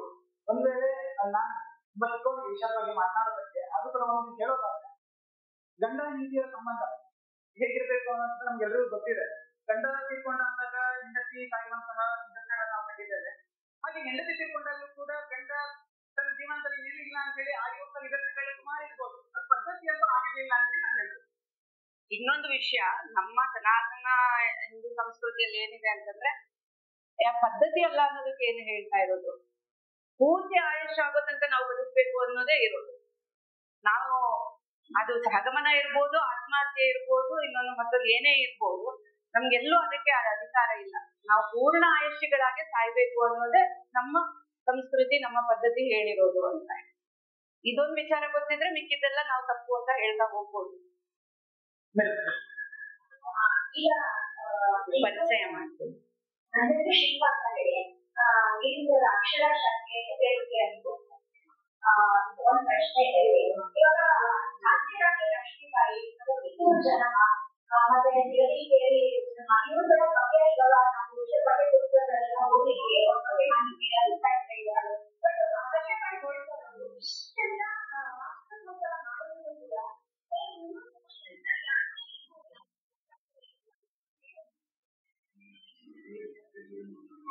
ಅದನ್ನೇ ಹೇಳ್ತಾ ಇದ್ದಿದ್ದು ಅಂತಹ ಒಂದು ಏನ್ ಹೇಳ್ತಾರೆ, ಒಂದು ಇದನ್ನ ನಿರ್ಮಾಣ ಮಾಡಿದ್ರು ಅಂತ ಹೇಳಿ. ಇಂತಹ ವ್ಯಕ್ತಿಗಳನ್ನ ಮುನ್ನೆಲೆಗೆ ತರದೇ ಇರ್ತಕ್ಕಂತಹ ಒಂದು ಷಡ್ಯಂತ್ರಗಳು ನಡೀತಾ ಬಂದು ಅಂತ ತಪ್ಪಾಗ್ಲಾರ್ದು. ಇವಾಗ ನಮ್ಮ ಪುಸ್ತಕ ತೆಗೆದು ನೋಡಿದ್ರೆ ಹಿಂದೆ ಶಿವಾಜಿ ಅಂತಂದ್ರೆ ಅವನು ಗುಡ್ಡಗಾಡಿನಲ್ಲಿ ಇರ್ತಕ್ಕಂಥ ಒಬ್ಬ ಕಳ್ಳ ಅಂತಾನು ಇತ್ತು ಸಿಲೆಬಸ್ ಅಲ್ಲಿ ಅಂತ ನಾನು ಕೇಳಲ್ಪಟ್ಟಿದ್ದೀನಿ. ಆಮೇಲೆ ನಾವು ಓದ್ತಾ ಇರ್ತಕ್ಕಂಥ ಸಂದರ್ಭದಲ್ಲಿ ಮೊಹಮ್ಮದ್ ಗೋರಿ, ಗಜ್ನಿ, ಖಿಲ್ಜಿ ಇವರುಗಳ ಬಗ್ಗೆ ಸಾರಗಟ್ಟಲೆ ಪುಟಗಟ್ಟಲೆ ಇದ್ದ ಹೊರತು ನಮ್ಮ ದೊರೆಗಳು ನಮ್ಮ ರಾಜ್ಯವನ್ನ ಆಳ್ದಂತಹ ರಾಜ್ಯಗಳ ಬಗ್ಗೆ 1 ಲೈನು 2 ಲೈನು, ಹೆಚ್ಚು ಅಂದ್ರೆ ಒಂದು 5-6 ಲೈನ್ಗಳ ಒಂದು ಪ್ಯಾರ, ಇಷ್ಟಕ್ಕೆ ಸೀಮಿತವಾದಂತಹ ಟೆಕ್ಸ್ಟ್ ಬುಕ್ಗಳನ್ನ ನಾವು ಓದಿರ್ತಕ್ಕಂಥದ್ದು. ಸೊ ಇದನ್ನ ಏನ್ ಹೇಳ್ಬೋದು ಅಂತಂದ್ರೆ, ನಮ್ಗೆ ಒಂದು ಶೌರ್ಯ, ಸಾಹಸ ಇದ್ದಂತಹ ಒಂದು ಪರಾಕ್ರಮಿ ಒಂದು ಏನ್ ಹೇಳ್ತೀವಿ, ಒಂದು ಕ್ವಾಲಿಟಿ ಅಂತ ಏನಿದೆ ಭಾರತದ ಅದನ್ನ ನಮ್ಮಿಂದ ಮರೆಮಾಚಬೇಕು. ನಮಗೂ ಅದಕ್ಕೂ ಏನು ಸಂಬಂಧ. ನಾವು ಅಂತಂದ್ರೆ ಸೋತವರು, ನಾವು ಅಂತಂದ್ರೆ ಏನು ಮಾಡಕ್ಕಾಗದೆ ಇರ್ತಕ್ಕಂಥವ್ರು, ಈ ರೀತಿಯಾಗಿ ನಮ್ಮನ್ನ ಬಿಂಬಿಸ್ಬೇಕು ಅಂತಾನೆ ಒಂದು ಐಡಿಯಾ ಇಟ್ಕೊಂಡು ನಮ್ಮ ನಿಜ ಇತಿಹಾಸವನ್ನ ಮುಚ್ಚಾಕಿ ಬೇರೆ ಅವರನ್ನ ವೈಭವೀಕರಿಸುವಂತಹ ಒಂದು, ಪರಕೀಯರನ್ನ ವೈಭವೀಕರಿಸುವಂತಹ ಒಂದು ಜಾರಿಗೆ ಬಂತು ಒಂದು ಇದು ಇಕೋಸಿಸ್ಟಮ್ ಅಂತಾನೆ ಹೇಳ್ಬೋದು. ಸೊ ಹಾಗಾಗಿ ನಮ್ಮ ನೈಜ ಇತಿಹಾಸವನ್ನ ಓದುವಂಥದ್ದು ನಮ್ಗೆ ತಪ್ಪೇ ಹೋಯ್ತು ಅಂತ ಹೇಳ್ಬೋದು. ಸೊ ಹಾಗಾಗಿ ಕಷ್ಟ ಇದಕ್ಕೆ ಸೇರಿಸೋದ ಒಂದು ಯಾಕೆ ಸೇರಿಸಲಿಲ್ಲ ಈಗ ನಾವು ಓದ್ಬೇಕಾದಂತ ಅನಿವಾರ್ಯತೆ ಇದೆ. ಮತ್ತು ನಾವು ನಂಬಿರೋದು ಏನು ಅಂತ ಕೇಳಿದ್ರೆ ಸತ್ಯಮೇವ ಜಯತೆ ಅಂತ ಹೇಳಿ. ಸತ್ಯಕ್ಕೆ ಇವತ್ತಿಗೆ ತಾತ್ಕಾಲಿಕವಾಗಿ ಜಯ ಇದೆ ಇರ್ಬೋದು, ಇನ್ನೊಂದು ದಿನ ಜಯ ಆಗೇ ಆಗುತ್ತೆ. ಇವತ್ತು ಸತ್ಯಕ್ಕೆ ಹೋಗಕ್ಕೆ ಒಂದು ಪುಸ್ತಕ ಬಂದಿದೆ. ಎರಡನೆಯದು ನಾವು ನಂಬಿರುವಂತದ್ದು, ನಮ್ಮ ಪ್ರತಿ ಮಗುವಿನ ಮೊದಲ ಶಿಕ್ಷಣ ಎಲ್ಲಿ ಆಗತ್ತೆ ಕೇಳಿದ್ರೆ ಮನೆಯಲ್ಲಾಗುತ್ತೆ. ಪುಸ್ತಕ, ಈ ಫಾರ್ಮೆಟ್, ಈ ಶಿಕ್ಷಣ ಇದೆಲ್ಲ ಬ್ರಿಟಿಷರ್ ತಂದಿದ್ದು ಅಂತ ನಾವೇ ಹೇಳ್ತೀವಿ. ಸೊ ಮನೆಯಲ್ಲಿ ನಾವು ಎಷ್ಟು ಮಟ್ಟಿಗೆ ನಮ್ಮ ಮಕ್ಕಳಿಗೆ ಹೇಳ್ತೀವಿ, ಎಷ್ಟು ಮಟ್ಟಿಗೆ ನಾವು ಹೇಳ್ಕೊಡ್ತೀವಿ ಅನ್ನೋದನ್ನು ಕೂಡ ಯೋಚನೆ ಮಾಡ್ತಾ ನಾವು ಮುಂದಿನ ಪ್ರಶ್ನೆ ಹೋಗೋಣ. ಮುಂದಿನ ಪ್ರಶ್ನೆ ಮನೆಯ ಕುರಿತಾಗಿ ಇದೆ. ಇತ್ತೀಚೆಗೆ ಒಂದು ವರದಿ ಬರುತ್ತೆ. ವರದಿ ಏನು ಅಂತ ಕೇಳಿದ್ರೆ, ವಿದೇಶಗಳಲ್ಲಿ ನಡೆಯುವಂತಹ ಜ್ಞಾಪಕ ಶಕ್ತಿ ಆಧಾರಿತವಾದಂತಹ ಸ್ಪರ್ಧೆಗಳೇನಿದೆ, ಆ ಸ್ಪರ್ಧೆಗಳಲ್ಲಿ ಗೆಲ್ಲುವಂತಹ ಮಕ್ಕಳು ಯಾರು ಅಂತ ಕೇಳಿದ್ರೆ ಏಷ್ಯಾ ಮೂಲದ ಮಕ್ಕಳು ಅಂತ ಹೇಳಿ ಹೇಳ್ತಾರೆ. ಯಾಕೆ ಏಷ್ಯಾ ಮೂಲದ ಮಕ್ಕಳು ಗೆಲ್ತಾರೆ ಅಂತ ಕೇಳಿದ್ರೆ, ಇಲ್ಲಿನ ಕುಟುಂಬ ಪದ್ಧತಿ ಏನಿದೆ ಅದರ ಕಾರಣಕ್ಕಾಗಿ ಅವರ ಮಾನಸಿಕ ಸ್ಥಿತಿ ಚೆನ್ನಾಗಿರುತ್ತೆ. ಹಾಗಾಗಿ ಅವರು ಹೆಚ್ಚು ಸಂಗತಿಗಳನ್ನು ನೆನಪಿನಲ್ಲಿ ಇಟ್ಕೊಂಡು ಅದನ್ನ ಹೇಳುವಂತಹ ಸಮರ್ಥರಾಗಿರ್ತಾರೆ ಅಂತ ಹೇಳಿ. ಯಾಕೆ ಕುಟುಂಬ ಪದ್ಧತಿ ನಮ್ಗೆ ಈಗ ನೆನಪಾಯಿತು ಅಂತ ಕೇಳಿದ್ರೆ, ಅಹಲ್ಯಾಬಾಯಿ ಹೋಲ್ಕರ್ ಅವರ ಜೀವನವನ್ನ ನೀವು ನೋಡಿದಾಗ ಅವರಿಗೆ ಸರಿಯಾದಂತಹ ಕುಟುಂಬದ ಸಂಸ್ಕಾರ ಇಲ್ಲದೆ ಹೋಗಿದ್ದಾರೆ. ಅಥವಾ ಅವರು ಹುಟ್ಟಿದ ಮನೆ ಆಗಿರಬಹುದು, ಬಂದಂತಹ ಮನೆ ಆಗಿರಬಹುದು, ಅಲ್ಲಿ ಅವರಿಗೆ ಕುಟುಂಬದ ವಾತಾವರಣ ಚೆನ್ನಾಗಿ ಇಲ್ಲದೆ ಹೋಗಿದ್ರೆ ಇವತ್ತು ನಾವು 300ನೇ ವರ್ಷದ ಶತಾಬ್ದಿ ದಿನವನ್ನು ಕೂಡ ನಾವು ಆಚರಿಸೋದ್ರಿಂದ ಪುಸ್ತಕವನ್ನು ಬರೆಯುವಂತಹ ಸನ್ನಿವೇಶ ಬರ್ತಿರ್ಲಿಲ್ಲ. ಹಾಗಾಗಿ ಅಹಲ್ಯಾಬಾಯಿ ಹೋಲ್ಕರ್ ಅವರ ಜೀವನದಲ್ಲಿ ಕುಟುಂಬದ ಮಹತ್ವ ಎಷ್ಟಿತ್ತು ಅನ್ನೋದನ್ನ ಪುಸ್ತಕದಲ್ಲಿ ತುಂಬಾ ಚೆನ್ನಾಗಿ ತಿಳಿಸಿದ್ದಾರೆ. ಅದರ ಒಂದು ಚಿಕ್ಕ ಜಗತ್ತನ್ನ ಹೇಳಬೇಕು ಅಂತ ಹೇಳಿ ಹೇಳೋಣ ಅಂತ ಕೇಳ್ತೀವಿ. ತುಂಬಾ ಒಳ್ಳೆಯ ಪ್ರಶ್ನೆ ಇದು. ಕುಟುಂಬದ ಮೌಲ್ಯವನ್ನ ಭಾರತ ಬಿಟ್ಟರೆ ಬೇರೆ ಎಲ್ಲೂ ಕಾಣಿಸಿದ್ದು ಕಷ್ಟ.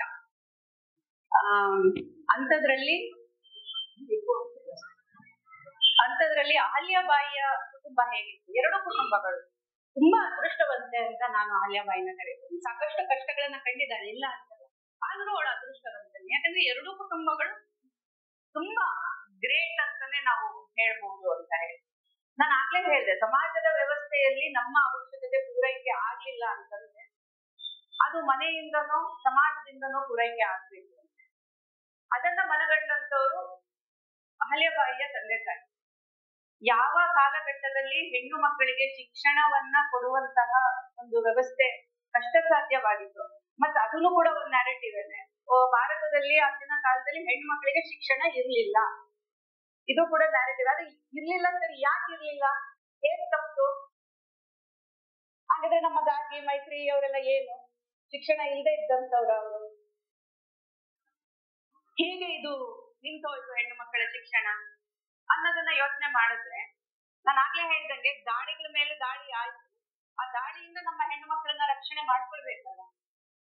ಅವಳ ಜೀವವನ್ನ ಕಾಪಾಡ್ಕೊಳ್ಬೇಕಿತ್ತು, ಅವಳ ಪ್ರಾಣವನ್ನ ಕಾಪಾಡ್ಕೊಳ್ಬೇಕಿತ್ತು. ಆ ಕಾಲಘಟ್ಟದಲ್ಲಿ ಅವಳ ಶಿಕ್ಷಣಕ್ಕಿಂತ ಅವಳ ಜೀವನ, ಅವಳ ಬದುಕು ಮುಖ್ಯವಾಗಿತ್ತು. ಹಾಗಾಗಿ ಅವಳನ್ನ ಶಾಲೆಗೆ ಹೋಗದೆ ಇದ್ರು ಪರವಾಗಿಲ್ಲ, ಮನೆಯಲ್ಲಿ ಇರು ಅಂತ ಹೇಳಿ ಇರ್ತಕ್ಕಂತಹ ಒಂದು ಇದು ಕಾಲಘಟ್ಟ.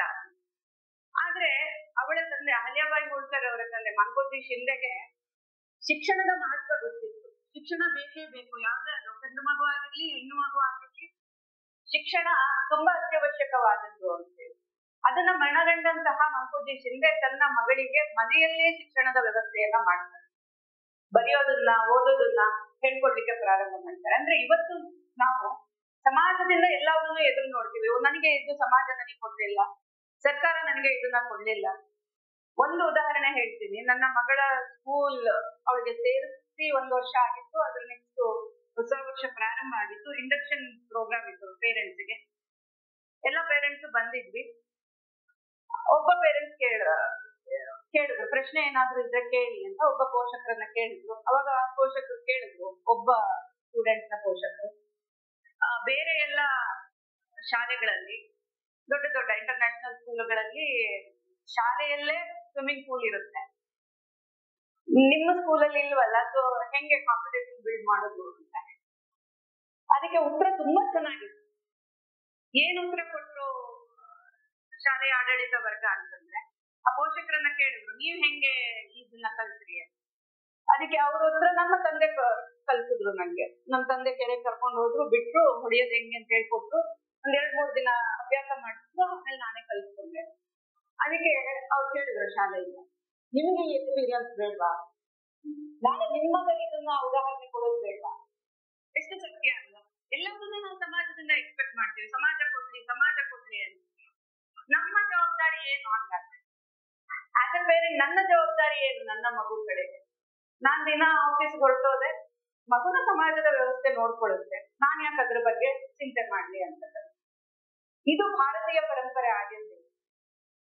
ನಾನು ನನ್ನ ಒಂದು ಮಗುನ ಬೆಳೆಸ್ಬೇಕು ಅಂದ್ರೆ ಒಂದು ಇಡೀ ಹಳ್ಳಿ ಬೇಕು ಅಂತಕ್ಕಂಥ ಗಾದೆಯನ್ನ ಕೇಳಿ ಬೆಳೆದೋದು ನಾನು. ಹಾಗೆ ಇತ್ತು ಕೂಡ. ಆದ್ರೆ ಇವತ್ತಿನ ಪರಿಸ್ಥಿತಿ ಸ್ವಲ್ಪ ಬದಲಾಗಿದೆ. ಅದು ಸರಿ ಹೋಗುತ್ತೆ ಅನ್ನುವಂತಹ ನಂಬಿಕೆಯಲ್ಲಿ ಮುಂದೋಗೋಣ. ಸೊ ಆಕೆಯ ತಂದೆ ಮತ್ತು ತಾಯಿ ಅವಳಿಗೆ ಎಲ್ಲಾ ರೀತಿಯ ಶಿಕ್ಷಣ, ಕೇವಲ ಅಕ್ಷರಗಳನ್ನ ಬರೆಯೋದು ಮಾತ್ರ ಅಲ್ಲ, ಅವಳಿಗೆ ನಮ್ಮ ಧರ್ಮ ಗ್ರಂಥಗಳ ಪರಿಚಯ ಮಾಡ್ಕೊಳ್ತಾರೆ. ಅದ್ರ ಮೂಲಕ ಒಂದು ಯಶಸ್ವಿ ಜೀವನವನ್ನ ಹೇಗೆ ನಡೆಸಬೇಕು ಅದನ್ನ ಅವಳಿಗೆ ತಿಳಿಸ್ಕೊಡ್ತಾರೆ. ಸೊ ಇದು ಆಕೆಯ ಕುಟುಂಬದಿಂದ ಅವಳಿಗೆ ಸಿಕ್ಕಂಥದ್ದು.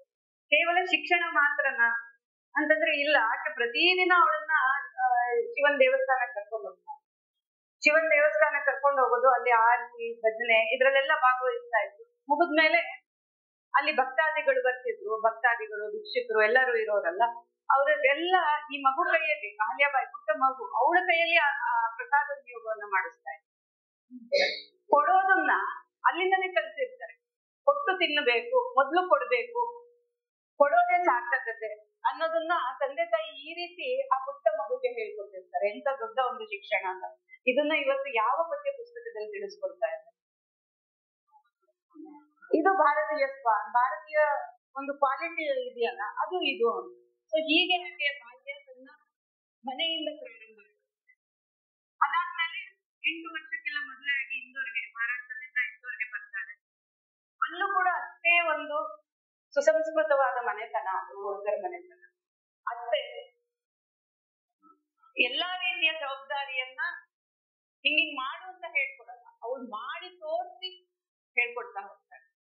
ಅವಳೇ ನೀನು ಈ ತರ ಪಾತ್ರೆ ತೊಳಿಬೇಕು, ಈ ತರ ಬಟ್ಟೆ ಒಣಗಾಕ್ಬೇಕು, ಅದ್ಯಾವ್ದು ಮಾಡ್ಲಿಲ್ಲ ಅವಳು. ಎಲ್ಲ ಅವಳು ಮಾಡ್ತಾ ಇದ್ರು. ಕೇವಲ ಮನೆ ಕೆಲಸ ಅಲ್ಲ, ಮಲ್ಹಾರ್ ರಾವ್ ಹೋಳ್ಕರ್ ಯುದ್ಧಕ್ಕೆ ಹೋದಾಗ ರಾಜ್ಯದ ಜವಾಬ್ದಾರಿಯನ್ನು ನಿರ್ವಹಿಸಿ ಆಕೆಗೆ ಹೇಳ್ಕೊಡ್ತಾರೆ, ಈ ರೀತಿ ನೀನ್ ಬೆಳಿಬೇಕು ಅಂತ. ಸೊ ಅತ್ತೆ ಹೇಗೆಲ್ಲ ನಡ್ಕೋತಾ ಇದ್ಲು ಅದನ್ನ ಸೊಸೆ ನೋಡ್ತಾನೆ ಕಲ್ತ್ಕೊಳ್ತಾರೆ. ಅದು ಉಡುಗೆ ತೊಡುಗೆ ಇರ್ಬೋದು. ಮಹಾರಾಷ್ಟ್ರಕ್ಕೂ ಇಂದೋರ್ಗೂ ಸ್ವಲ್ಪ ಉಡುಗೆ ತೊಡುಗೆ ವೇಷಭೂಷಣಗಳಲ್ಲೆಲ್ಲ ವ್ಯತ್ಯಾಸ ಇದೆ. ಅದನ್ನು ಕೂಡ ಅವಳು ಆಚರಣೆಯ ಮೂಲಕ ತಿಳಿಸ್ಕೊಡ್ತಾ ಬರ್ತಾಳೆ. ಅದೇ ರೀತಿ ಆ ಮಾವನ ಬಗ್ಗೆ ಏನೇ ಹೇಳಿದ್ರು ಎಷ್ಟೇ ಹೇಳಿದ್ರು ಕಡಿಮೆನೆ ಅಂತ ನನಗೆ ಅನ್ಸುತ್ತೆ. ಪ್ರಾಯಶಃ ಯಾರಾದ್ರೂ ಪ್ರಯತ್ನ ಮಾಡಿದ್ರೆ ಮುಂದಿನ ದಿನಗಳಲ್ಲಿ ಮಲ್ಲಾರರಾವ್ ಹೋಳ್ಕರ್ ಬಗ್ಗೆನೂ ಒಂದು ಪುಸ್ತಕ ಬರೆದ್ರೆ ಚೆನ್ನಾಗಿರುತ್ತೆ ಅನ್ನುತ್ತೆ. ಅಂತಹ ಒಂದು ಅಪರೂಪದ ಅದ್ಭುತವಾದ ವ್ಯಕ್ತಿ ಮಲ್ಲಾರರಾವ್ ಹೋಳ್ಕರ್. ನೋಡಿ, ಪುರುಷ ಪ್ರಧಾನ ಸಮಾಜ ಇತ್ಯಾದಿ ಅಂತಕ್ಕಂಥದ್ದನ್ನ ನಾವು ಕೇಳ್ತಾ ಇರ್ತೀವಿ. ಆದ್ರೆ ಮಲ್ಲಾರರಾವ್ ಹೋಳ್ಕರ್ ಯಾವತ್ತೂ ಆ ರೀತಿ ಯೋಚನೆ ಮಾಡಲಿಲ್ಲ. ಸೊಸೆಯನ್ನ ಮನೆಗೆ ಕರ್ಕೊಂಡ್ ಬರ್ತಾನೆ, ತನ್ನ ಗಂಡು ಸಂತಾನವನ್ನೇ ಮುಂದಿನ ಉತ್ತರಾಧಿಕಾರಿಯಾಗಿ ಬೆಳೆಸ್ಬೋದಿತ್ತು, ಆದ್ರೆ ಆ ರೀತಿ ಮಾಡ್ಲಿಲ್ಲ. ಯಾರು ಯೋಗ್ಯರೋ ಅವರಿಗೆ ಉತ್ತರಾಧಿಕಾರಿಯ ಒಂದು ಪಟ್ಟ ಸಿಗ್ಬೇಕು ಅಂತ ಹೇಳಿ ತನ್ನ ಅಷ್ಟೋ ಮಕ್ಕಳಿಗೆ ಒಂದೇ ರೀತಿಯಾದ ಶಿಕ್ಷಣವನ್ನ ಕೊಡ್ಲಿಕ್ಕೆ ಶುರು ಮಾಡ್ತಾನೆ. ಕತ್ತಿ ವರ್ಷೆ, ಕುದುರೆ ವರ್ಷೆ, ರಾಜನೀತಿ, ತೋಪುಗಳನ್ನ ತಯಾರಿ ಮಾಡೋದಿರ್ಬೋದು, ಶಸ್ತ್ರಾಸ್ತ್ರಗಳನ್ನ ತಯಾರಿ ಮಾಡೋದಿರ್ಬೋದು, ಅನ್ಯ ಮಕ್ಕಳಿಗೆ ಏನೇನ್ ಶಿಕ್ಷಣ ಸಿಗುತ್ತೋ ಅದೆಲ್ಲವೂ ಅಹಲ್ಯಾಬಾಯಿಗೆ ಕೂಡ ಕೊಡ್ತಾನೆ. ಸೊ ಹೀಗೆ ಇಡೀ ಕುಟುಂಬ ಅವಳ ಒಂದು ವ್ಯಕ್ತಿತ್ವವನ್ನ ನಿರ್ಮಿಸ್ಲಿಕ್ಕೆ ಸಹಕಾರಿಯಾಗುತ್ತೆ. ಅದ್ರ ಜೊತೆಗೆ ಆಕೆ ಕೂಡ ಅವಳೇನು ಅದಕ್ಕೆ ವಿರುದ್ಧವಾಗಿರ್ಲಿಲ್ಲ, ಅದಕ್ಕೆ ಅಷ್ಟೇ ಪೂರಕವಾದಂತಹ ಒಬ್ಬ ಹೆಣ್ಮಗಳು. ಆ ರೀತಿಯಾಗಿ ಎಲ್ಲದನ್ನು ನೋಡ್ತಾ ಒಂದು ಕೂಡು ಕುಟುಂಬ ಹೇಗಿರ್ಬೇಕು, ಒಬ್ರು ಕಷ್ಟದಲ್ಲಿ ಒಬ್ರು ಸ್ಪಂದನೆ ಮಾಡ್ತಕ್ಕಂಥದ್ದು. ಮಾವ ಯುದ್ಧಕ್ಕೆ ಹೋದ್ನ, ಇವಳು ಕೂತ್ಕೊಂಡು ರಾಜ್ಯಾಡಳಿತ ಮಾಡ್ತಾ ಇದ್ದ,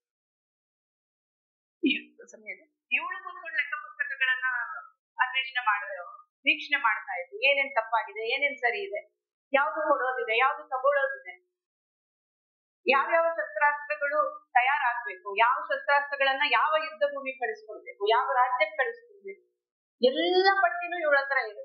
ಇದು ಅಷ್ಟರ ಮಟ್ಟಿಗೆ ಅವಳನ್ನ ಬೆಳೆಸಿರ್ತಾನೆ ಅಂತ ಹೇಳಿ. ಇನ್ನು ಆಕೆ ಗಂಡನ ಬಗ್ಗೆ ನಾವೆಲ್ಲರೂ ಕೇಳಿರ್ತೀವಿ, ಖಂಡರಾವ್ ಹೋಳ್ಕರ್ ಸುಖಲೋಲುಪ. ಅವನು ಇಡೀ ಅರಮನೆ ಅವನನ್ನ ಕೆಲ್ಸಕ್ಕೆ ಬಾರ್ದವನು ಅಂತ ಹೇಳಿ ಕೈಸಲ್ಲಿ ಕೂತಿರ್ತಾರೆ. ಆದ್ರೆ ಇವಳು ಸುಮ್ನೆ ಇರೋದಿಲ್ಲ. ಇವಳು ತನ್ನ ಗಂಡನನ್ನ ತಿದ್ದೋದ್ರಲ್ಲಿ ಯಶಸ್ವಿ ಆಗ್ತಾಳೆ.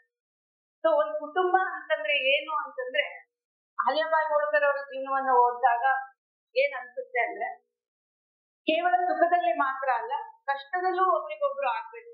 ಯಾರೋ ಒಬ್ಬ ಕಷ್ಟದಲ್ಲಿ ಇದ್ದಾನೆ ಅಂತಂದ್ರೆ ನಿನ್ ಪಾಡಿಗೆ ನೀನ್ ಕಷ್ಟದಲ್ಲಿ ಇರು, ನನ್ ಪಾಡಿಗೆ ನಾನು ಇರ್ತೀನಿ ಆರಾಮಾಗಿ ಅಂತಕ್ಕಂಥದ್ದಲ್ಲ. ಕಷ್ಟದಲ್ಲಿ ಇದ್ದವನ್ನ ಕೈ ಹಿಡಿದು ಮೇಲೆ ಎತ್ತೋದು, ಒಂದು ಸಣ್ಣ ಆಸರೆಯ ಅವಶ್ಯಕತೆ ಇರುತ್ತೆ. ಆ ಆಸರೆಯನ್ನ ಕೊಟ್ಟಾಗ ಅವನು ಮೇಲೆದ್ದು ಬರ್ತಾನೆ ಅಂತಕ್ಕಂಥದ್ದನ್ನ ಒಂದು ಕೂಡು ಕುಟುಂಬ ಕೊಟ್ಟಾರೆ. ಭಾರತೀಯ ಕೌಟುಂಬಿಕ ಮೌಲ್ಯಗಳು ಏನಿದೆ ಅಂತಕ್ಕಂಥದ್ದು ಅಹಲ್ಯಾಬಾಯಿ ಅವರ ಜೀವನದಲ್ಲ ಓದಿದ್ರೆ ತುಂಬಾ ಚೆನ್ನಾಗಿ ಅರ್ಥ ಆಗ್ತದೆ. ಸೊ ಇದು ಅವರ ಕುಟುಂಬದಲ್ಲಿ ಅವರ ಒಂದು ಸಂಪೂರ್ಣ ವ್ಯಕ್ತಿತ್ವ ನಿರ್ಮಾಣ ಆಗಿತ್ತು, ಕುಟುಂಬದಿಂದನೇ ಅಂತ ಹೇಳಿದ್ರೆ ತಪ್ಪಾಗೋದಿಲ್ಲ. ಹೆಚ್ಚಿನ ವಿಷಯ ಇದೆ ಇದು. ನಮ್ಗೆ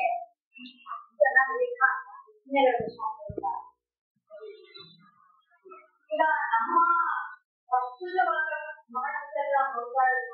ನಾವು ಹಿಂದೂಗಳನ್ನ ಬಂದು ಮಾಡಕ್ಕೆ ನಮ್ಮಲ್ಲೇ ಒಂದು ಜಾತಿ ಹಿಂದೂಗಳು ನಾವು ಒಂದು ಆಗೋದೇ ಅಂತರಲ್ಲಿ ಎಲ್ಲವನ್ನೂ ಒಂದು ಮಾಡಕ್ಕೆ ಅವರು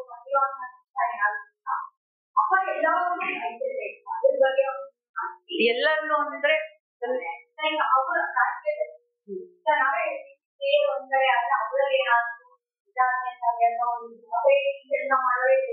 ಕೆಲಸದ ಮೇಲೆ ಆಧಾರಿತವಾದಂತಹ ವಿಭಾಗಗಳು ಎಲ್ಲಾದ್ರೂ ಸೇರಿಕೆ ಆಗೋದ ನಷ್ಟ ಏನಾಗೋದು. ಎರಡನೇದು ಇಷ್ಟು ಜನ ಸೇರಿಸಿ ಯಾವಾಗಲೂ ಒಂದು ಮಾಡಬೇಕು. ಮುಖ್ಯವಾಗಿ ಆರ್ಥಿಕತೆ ಅದನ್ನ ಇಷ್ಟೆಲ್ಲ ಅದಕ್ಕೆ ಏನ್ ಮಾಡಿದ್ರು. ಒಳ್ಳೆಯ ಪ್ರಶ್ನೆ ಅಕ್ಕ. ಮೊದಲನೇದು ಅದೇ ನೀವು ಕೇಳ್ತಾ ಇರೋದು ಜಾತಿ ಕೇಳು ಮೇಲು. ಅವಳ ಒಂದು ಆಳ್ವಿಕೆಯಲ್ಲಿ ಅತ್ಯಂತ ಸಮೃದ್ಧವಾದಂತಹ ಆಳ್ವಿಕೆಯನ್ನ ಕೊಟ್ಟವಳು ಅಹಲ್ಯಾಬಾಯಿ ಹೋಳ್ಕರ್. 30 ವರ್ಷಗಳ ಕಾಲ ಆಳ್ವಿಕೆ ಮಾಡ್ತಾಳೆ. 30 ವರ್ಷನೂ ಇಡೀ ಮಾಡುವ ಸಂತುಷ್ಟವಾಗಿದ್ದಂತಹ ಒಂದು ಕಾಲಘಟ್ಟ. ಇವತ್ತು ಅಷ್ಟೇದಿಂದ ಅಂತ ನಾವು ಕರಿತೀವಲ್ಲ, 300 ವರ್ಷದಿಂದನೇ ಅದು ಜಾರಿಲಿತ್ತು ಅಂತಂದ್ರೆ ನಾವು ಊಹಿಸ್ಕೊಳ್ಬಹುದು. ಒಂದು ಉದಾಹರಣೆ, ಮೇಲು ಕೀಳು ಅಂತಕ್ಕಂಥದ್ದು ಇರ್ಲಿಲ್ಲ ಅನ್ನೋದಕ್ಕೆ ಒಂದು ಉದಾಹರಣೆ ಹೇಳ್ತೀನಿ. ಅವಳ ಅರಮನೆಯಲ್ಲಿ 300 ಜನ ಕೆಲಸ ಮಾಡ್ತಾರೆ, ಕರ್ಮಚಾರಿಗಳು ಎಲ್ಲ ಮೇಲ್ವರ್ಗದಿಂದ ಹಿಡಿದು, ಅಂದ್ರೆ ವರ್ಗ ಅಂತಂದ್ರೆ ಜಾತಿ ಅಂತ ಅನ್ಕೊಳ್ಬೇಡಿ, ಮತ್ತೆ ಆಫೀಸರ್ಗಳು ಅಂತ ಇವತ್ತಿನ ಭಾಷೆಯಲ್ಲಿ ಹೇಳುತ್ತದೆ, ಕೆಳವರ್ಗ ತನಕ ಅಂದ್ರೆ ಒಬ್ಬ ಕಾವಲುಗಾರ ಅಂತ ತಗೊಳ್ಳೋಣ, ಅಲ್ಲಿ ತನಕ ಒಂದು 300-400 ಜನ ಕೆಲಸ ಮಾಡ್ತಾ ಇದ್ರು. ಎಲ್ಲರಿಗೂ ಊಟದ ವ್ಯವಸ್ಥೆ ಅರಮನೆಯಲ್ಲೇ ಇತ್ತು. ಆ ಊಟ ಯಾವ ತರ ಇತ್ತು ಅಂತಂದ್ರೆ, ಕಾವಲುಗಾರನ್ಗೊಂದು, ಸಿಪಾಯಿಗೊಂದು, ಮಂತ್ರಿ ಮಂಡಲಕ್ಕೊಂದು, ಈ ರೀತಿಯಾದ ಪದ್ಧತಿ ಇರಲಿಲ್ಲ. ಎಷ್ಟೋ ಮಟ್ಟಿಗೆ ಅಂತಂದ್ರೆ ಸಹಭೋಜನ ಇತ್ತು. ಆ ರಾಜ್ಯದ ರಾಣಿ ಕೂಡ ಅದೇ ಅನ್ನವನ್ನ ಊಟ ಮಾಡ್ತಾರೆ. ಇದಕ್ಕಿಂತ ಇನ್ನೇನು ಉದಾಹರಣೆ ಕೊಡಕ್ ಸಾಧ್ಯ? ಮೇಲು ಕೀಳು ಇರಲಿಲ್ಲ ಅಂತ ಅನ್ನೋದಕ್ಕೆ ಇದಕ್ಕಿಂತ ಉತ್ತಮವಾದ ಉದಾಹರಣೆಯನ್ನ ನಾವು ನೋಡೋದಕ್ಕೆ ಸಾಧ್ಯನೇ ಇಲ್ಲ ಅಂತ. ಹಾಗಾಗಿ ಇನ್ನು ಆಕೆ ಸಾಕಷ್ಟು ಕೆರೆ ಕುಂಟೆಗಳನ್ನ, ಬಾವಿಗಳನ್ನ, ಕಲ್ಯಾಣಿಗಳನ್ನ ಕಟ್ಟಿದ್ಲಲ್ಲ, ಅವಳ ಇದ್ರಲ್ಲೇ ಮಹೇಶ್ವರನಲ್ಲೇ ಸಾಕಷ್ಟು ಸ್ನಾನದ ಬೆಟ್ಟಗಳು ಇನ್ನೊಂದು ಮತ್ತೊಂದು ಇತ್ತು. ಅದಕ್ಕೆ ಅವಳು ನೀನ್ ಈ ಜಾತಿಯವನು ನೀನ್ ಬರಕೂಡ್ದು, ನೀನ್ ಆ ಜಾತಿಯವನು ನೀನ್ ಬರಕೂಡ್ದು ಅಂತ ಏನಾದ್ರು ಹೇಳಿದ್ರು? ಖಂಡಿತ ಇಲ್ಲ. ಇದು ಎಲ್ಲರಿಗೋಸ್ಕರ ಮಾಡಿ, ಎಲ್ಲರಲ್ಲೂ ಪರಮಾತ್ಮ ಇದ್ದಾನೆ. ಪರಮಾತ್ಮ ಎಲ್ಲರಲ್ಲೂ ಇದ್ದಾನೆ ಅಂತಂದ್ಮೇಲೆ ಭೇದ ಭಾವ ಹೆಂಗ್ ಮಾಡ್ತೀರಾ? ನೀವು ಒಬ್ಬನನ್ನ ಭೇದ ಭಾವ ಮಾಡಿದ್ರೆ ನೀವು ಪರಮಾತ್ಮನನ್ನೇ ಭೇದ ಮಾಡ್ದಂಗೆ, ಅವನನ್ನೇ ಪರಿಗಣಿಸಿದಂಗೆ ಅಂತ. ಅದನ್ನ ಆಕೆ ಚೆನ್ನಾಗ ಅರ್ತ್ಕೊಂಡಿದ್ರು. ಹಾಗಾಗಿ ಆದ್ರೆ ಏನು ಇರ್ಲಿಲ್ಲ ಅವಳ. ಎರಡನೇ ಪ್ರಶ್ನೆ, ಹಣ ಎಲ್ಲಿಂದ ಬಂತು? ಆರ್ಥಿಕತೆ ಮ್ಯಾನೇಜ್ ಮಾಡ್ತಾ ಇತ್ತು. ಪುಸ್ತಕದಲ್ಲಿ ಹೇಳಿದೆ ಹೇಗೆ ಅಂತಂದ್ರೆ, ರಾಜ್ಯ ಪುಸ್ತಕದಿಂದ ಏನು ಮುಟ್ತಾ ಇರ್ಲಿಲ್ಲ. ಈ ಬೇರೆ ಬೇರೆ ಒಂದು ಜನೋಪಯೋಗಿ ಕೆಲಸಗಳು ಏನಾಯ್ತು, ಅದು ಧಾರ್ಮಿಕ ಇರ್ಬೋದು, ಬೇರೆ ಬೇರೆ ಆದಂತಹ ಅಭಿವೃದ್ಧಿ ಕಾರ್ಯಗಳು ಏನಿದೆ, ಅದಕ್ಕೆ ಅವರು ಯಾವುದೇ ರೀತಿಯಾದಂತಹ ರಾಜ್ಯ ಪುಸ್ತಕದ ಹಣವನ್ನ ಮುಟ್ತಾ ಇದ್ರು. ಅದು ಪರಂಪರಾಗತವಾಗಿ ಬಂದಿದ್ದು. ಅದು ಇವಳು ಕೂಡ ಅಷ್ಟೇ ದಕ್ಷತೆಯಿಂದ ಪಾಲನೆ ಮಾಡ್ಕೊಂಡು ಹೋಗಿದ್ದಾಳೆ. ಅದೇ ರಾಜ್ಯದಿಂದ ಬರ್ಲಿಲ್ಲ ಅಂತಂದ್ರೆ ಎಲ್ಲಿತ್ತು ದುಡ್ಡು ಇವರಿಗೆ? ಆ ಪ್ರಶ್ನೆ ಕೂಡ ನಮಗ್ ಬರುತ್ತೆ ಅಲ್ವಾ? ಅದಕ್ಕೂ ಉತ್ತರ ಇದೆ, ದಾಖಲೆ ಇದೆ ಇದಕ್ಕೆಲ್ಲ. ಮಲ್ಹಾರರಾವ್ ಹೋಳ್ಕರ್ ಮದ್ವೆ ಆದಾಗ ಗೌತಮ್ಬಾಯಿ ಅಂತ ಹೇಳಿ ಅವರ ಪಟ್ಟದ ರಾಣಿ ಮದ್ವೆ ಆದಾಗ ಅವಳ ತವರು ಮನೆಯಿಂದ ಅವಳಿಗೆ ಸಾಕಷ್ಟು ಆಸ್ತಿ ಬಂದಿರುತ್ತೆ, ಹಣದ ಇದು ಬಂದಿರುತ್ತೆ. ಅದ್ರ ಜೊತೆಗೆ ಮಲ್ಹಾರರಾವ್ ಹೋಳ್ಕರ್ಗೆ ಸುಬೇದಾರ್ ಪಟ್ಟ ಸಿಗುತ್ತೆ ಅಲ್ವಾ ಪೇಶ್ವೆಗಳಿಂದ. ಅವನು ಸಣ್ಣ ಸ್ತರದಿಂದ ಸುಬೇದಾರ್ ಪಟ್ಟಕ್ಕೆ ಏರಿರೋದು. ಸೊ ಸುಬೇದಾರ್ ಪಟ್ಟ ಸಿಕ್ಕಿದಾಗ ಅವನು ಕೇಳ್ಕೊಳ್ತಾನೆ, ನನ್ನ ಹೆಂಡತಿಗೆ ಜಹಗೀರಿಯಾಗಿ ಏನಾದ್ರೂ ಬೇಕು ಅಂತ ಪೇಶ್ವೆಗಳಲ್ಲಿ ಕೇಳ್ಕೊಳ್ತಾನೆ. ಅವಾಗ ಪೇಶ್ವೆಗಳು ಅವಳಿಗೆ ಸಾಕಷ್ಟು ಗ್ರಾಮಗಳನ್ನ, ಹಣವನ್ನ, ಚರಾಸ್ತಿಗಳನ್ನ ಅವಳ ಹೆಸರಿಗೆ ಮಾಡ್ಕೊಡ್ತಾರೆ. ಸೊ ಇದೆರಡರಲ್ಲಿ ಹಣ ಇರ್ಬೋದು, ಗ್ರಾಮಗಳಿರ್ಬೋದು, ಹಾಗೆ ಭೂಮಿ, ಹೊಲ ಗದ್ದೆ ಇತ್ಯಾದಿ ಬಂದಿರುತ್ತಲ್ಲ, ಅದರಲ್ಲಿ ಎಲ್ಲ ಅವರು ಸಾಂಪ್ರದಾಯಿಕ ಬೆಳೆ, ಅಲ್ಲಿಯ ಬೆಳೆಗಳನ್ನ ಬೆಳೀತಿರ್ತಾರೆ.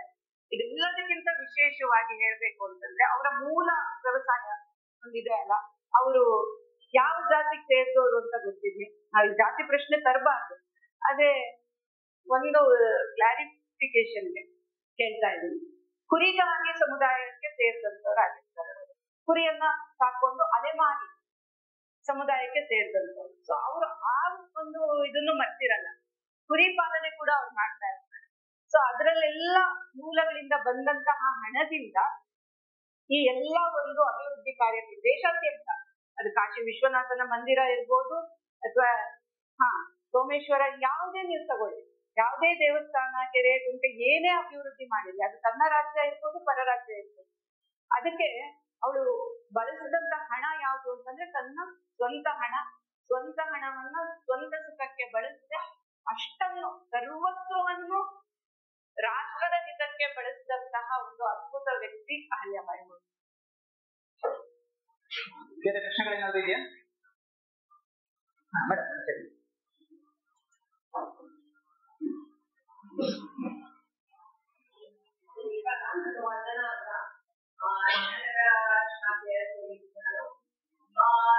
ನೀವು ತುಂಬಾ ಅದ್ಭುತವಾಗಿ ಕಲಿತೀರಾ ಅಂತ ಎಲ್ಲ ತಿಳ್ಕೊಳ್ಳೋದಕ್ಕೆ ನಮ್ಗೆ ಆಸಕ್ತಿ ಎಲ್ಲ ಆಗುತ್ತೆ. ಆದ್ರೆ ಇವಾಗಿರೋ ಪೀಳಿಗೆ ನಮ್ಮ ಕೂಡಲೆಲ್ಲರೂ ಆ ದುರ್ಗದಲ್ಲಿ ಮಾಡ್ಯಾರ ಗೊತ್ತಿಲ್ಲ. ಈಗಿನ ಮಾಡಬೇಕು ಅಂತ ಓದಿದೆ ಅಷ್ಟೆಲ್ಲ ಯಾವ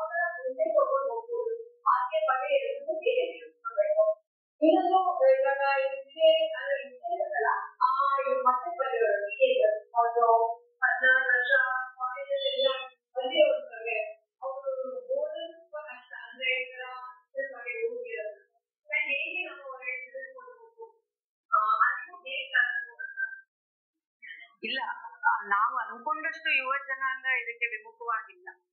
ನಾನು ಒಂದಷ್ಟು ದಿನಗಳ ಕೆಳಗೆ ಒಬ್ರು ವ್ಯಕ್ತಿಯನ್ನ ಭೇಟಿ ಮಾಡ್ಬೇಕಾಗಿ ಬಂದು, ಅವರು ಡಾಕ್ಯುಮೆಂಟ್ರಿ ಒಂದು ಶಾರ್ಟ್ ಫಿಲಂ ತೆಗಿಬೇಕು ಅಂತ ಹೇಳಿ, ರಿಚಾ ಅಂತ ಹೇಳಿ ಅವರ ಹೆಸರು, ತೆಗಿಬೇಕು, ನೀವು ಪುಸ್ತಕ ಬರೆದಿದ್ದೀರಂತೆ, ನಮ್ಗೆ ಒಂದ್ ಸ್ವಲ್ಪ ಅದ್ರ ಬಗ್ಗೆ ತಿಳಿಸ್ಕೊಡಿ, ನಾವು ಸ್ಕ್ರಿಪ್ಟ್ ಬರೆಯಕ್ಕೆ ಶುರು ಮಾಡಿದೀವಿ. ಅದಕ್ಕೆ ಜೊತೆಯಾಗಿ ನಮ್ಮ ಒಂದು ಬ್ಯಾಕ್ ಅಂಡ್ ಸಪೋರ್ಟ್ ಟೀಮ್ ಏನಿದೆ ಅವರು ಸ್ಕ್ರಿಪ್ಟ್ ಆಗ್ಲೇ ರೆಡಿ ಮಾಡಿದ್ದಾರೆ. ಸೊ ಅವರು ಕೂಡ ಸಂಜೆ ಮೀಟಿಂಗ್ ಜೊತೆ ಬರ್ತಾರೆ, ಆನ್ಲೈನ್ ಮೀಟಿಂಗ್ ಇತ್ತು ಅವ್ರ ಜೊತೆ ಬರ್ತಾರೆ. ನೀವು ಒಂಚೂರು ಅವರಿಗೆ ಮಾರ್ಗದರ್ಶನ ಮಾಡಿ ಅಂತ ಹೇಳಿ, ಮಾರ್ಗದರ್ಶನ ಅಂತ ದೊಡ್ಡ ಪದ ಆದ್ರೆ ಅವ್ರು ಅವತ್ತು ಬಳಸಿದ್ರು ಆ ತರ ಮಾಡಿ ಅಂತ ಹೇಳಿದ್ರು. ಸರಿ, ನಾನು ಸಂಜೆಗೋಸ್ಕರ ಕಾಯ್ತಿದ್ದೆ, ಯಾರು ಬರ್ತಾರೆ ನೋಡೋಣ, ಬ್ಯಾಕ್ ಅಂಡ್ ಟೀಮ್ ಯಾರು ಇರ್ಬೋದು ಅಂತ ಹೇಳಿ. ಯಾರೋ ಅವರಷ್ಟೇ ಏಜ್ನವ್ರು ಇರ್ಬೋದು ಅಂತ ನಾನು ಅನ್ಕೊಂಡಿದ್ದೆ.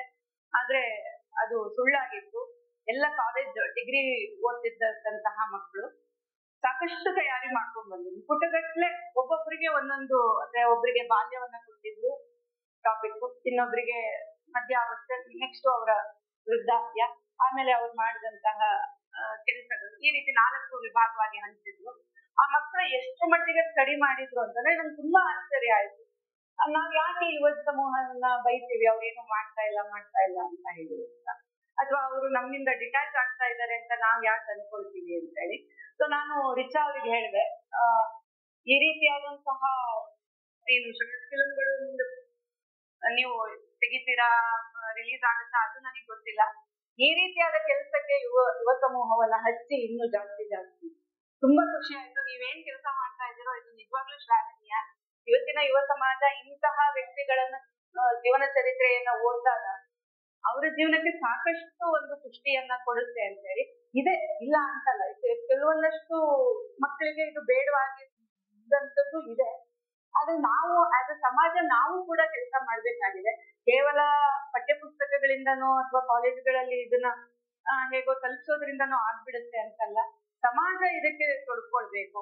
ಜಾಗರಣ ಕಾರ್ಯದಲ್ಲಿ ಸಮಾಜ ತೊಡಕೊಂಡಾಗ, ಹಾಗೆ ಅರುಣ್ ಅವ್ರಾಗ್ಲೇ ಹೇಳಿದಂಗೆ ಮನೆಗಳಲ್ಲಿ ಇದು ಈ ರೀತಿಯಾದಂತಹ ವ್ಯಕ್ತಿಗಳ ಬಗ್ಗೆ ಮಾತುಕತೆ ಡಿಸ್ಕಷನ್ಗಳು ಆದಾಗ, ಅವರ ಬಗ್ಗೆ ಚಿಕ್ಕ ಪ್ರಾಯದಿಂದನೇ ಹೇಳ್ಕೊಡ್ತಾ ಬಂದಾಗ, ದೊಡ್ಡದಾದಾಗ ಅವರು ಇದನ್ನ ಮಾತಾಡಲ್ಲ ಅಂತೇನಿಲ್ಲ, ಖಂಡಿತ ಮಾತಾಡ್ತಾರೆ. ಸೊ ಹಾಗಾಗಿ ಇದು ಸಮಾಜ ಹಾಗೂ ಕುಟುಂಬದಿಂದನೇ ಆಗ್ಬೇಕಾಗಿರ್ತಕ್ಕಂತ.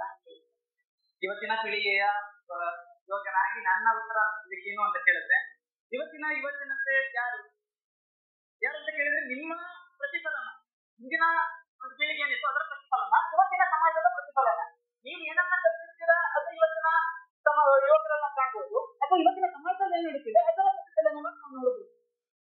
ನಮ್ಮ ಕೆಲಸ ಏನು ಅಂತ ಕೇಳಿದ್ರೆ, ನಾನು ಅನ್ಕೊಳ್ಳೋದು, ಅನೇಕ ಸಂದರ್ಭಗಳಲ್ಲಿ ಅನೇಕ ಸ್ಪರ್ಧೆಗಳು ಬರುತ್ತೆ ಯುವಕರಿಗೆ, ಅನೇಕ ವಿಷಯಗಳನ್ನ ಪ್ರಸ್ತುತಿಪಡಿಸುವಂತಹ ಏನು ಪ್ರಾಜೆಕ್ಟ್ ವರ್ಕ್, ಅಸೈನ್ಮೆಂಟ್ ಅಥವಾ ಏನೋ ಕಾರ್ಯಕ್ರಮದಲ್ಲಿ ಮಾಡಬೇಕಾದ ಅವಶ್ಯಕತೆಯೋ ಈ ರೀತಿ ಏನೋ ಬಂದಾಗ, ಆ ಸಂದರ್ಭಗಳಲ್ಲಿ ನಮ್ಮ ಮನೆಯ ಮಗುವಿನ ಬಾಯಿಂದ ನಾವು ಯಾರ ಬಗ್ಗೆ ನಾವು ಮಾತನಾಡ್ತೀವಿ, ಅಥವಾ ಇಂಥ ಸ್ಪರ್ಧೆಗಳಲ್ಲಿ ನಮ್ಮ ಮನೆಯ ಮಗು ಪಾರ್ಟಿಸಿಪೇಟ್ ಮಾಡುತ್ತಾ ನಾವು ಕಳಿಸ್ತೀವ, ಇದ್ರ ಬಗ್ಗೆ ಯೋಚನೆ ಮಾಡಿದಾಗಲೂ ಕೂಡ ನಾವು ಅದರ ಚಿತ್ರವನ್ನ ಕಂಡುಕೊಳ್ಬಹುದು. ಇನ್ನೊಂದು ಹೇಳೋದಾದ್ರೆ, ಇವತ್ತಿನ ಪತ್ರಿಕೆಗಳನ್ನ ಗಮನಿಸಿ, ಯಾವುದೇ ಪತ್ರಿಕೆಗಳನ್ನ ಗಮನಿಸಿ, ಎಲ್ಲಾ ಪತ್ರಿಕೆಗಳಲ್ಲೂ ಸ್ವಾತಂತ್ರ್ಯ ಹೋರಾಟಗಾರರ ಬಗ್ಗೆ ಯಾರು ಬರೀತಾ ಇದ್ದಾರೆ ಹೆಚ್ಚಿನ ಮಟ್ಟಿನಲ್ಲಿ ಅಂತ ಕೇಳಿದ್ರೆ ಇವತ್ತಿನ ಯುವ ಜನತೆಯೇ ಬರೀತಾ ಇರೋದು. ಸೊ ಅಂದ್ರೆ ಯಾವುದನ್ನ ನಾವು ಯುವಕರಿಗೆ ಕೊಡ್ತೇವೋ ಅವ್ರು ಅದನ್ನ ಸ್ವೀಕರಿಸ್ತಾರೆ.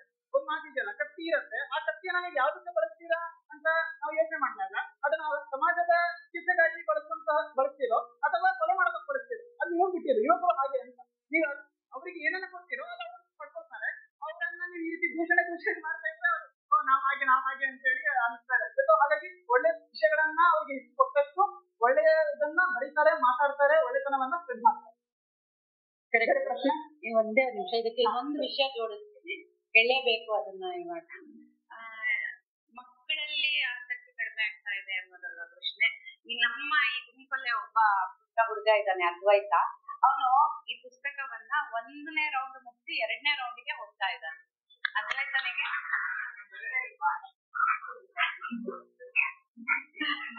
ಧನ್ಯವಾದ. ಅದ್ವೈತನಿಗೆ ನಮಸ್ತೆ. ಅಲ್ಲಿ ದೊಡ್ಡ ಅವನು ಅಲ್ಲಿ ಒಳ್ಳೆ ಆದ್ರೆ ಜೀವನ ಓದಿಲ್ಲ, ಆ ಮಗು ಹೆಣ್ಣವಾಗಿದೆ. ಅದಕ್ಕೆ ಅಳಿಯಬಾಯಿ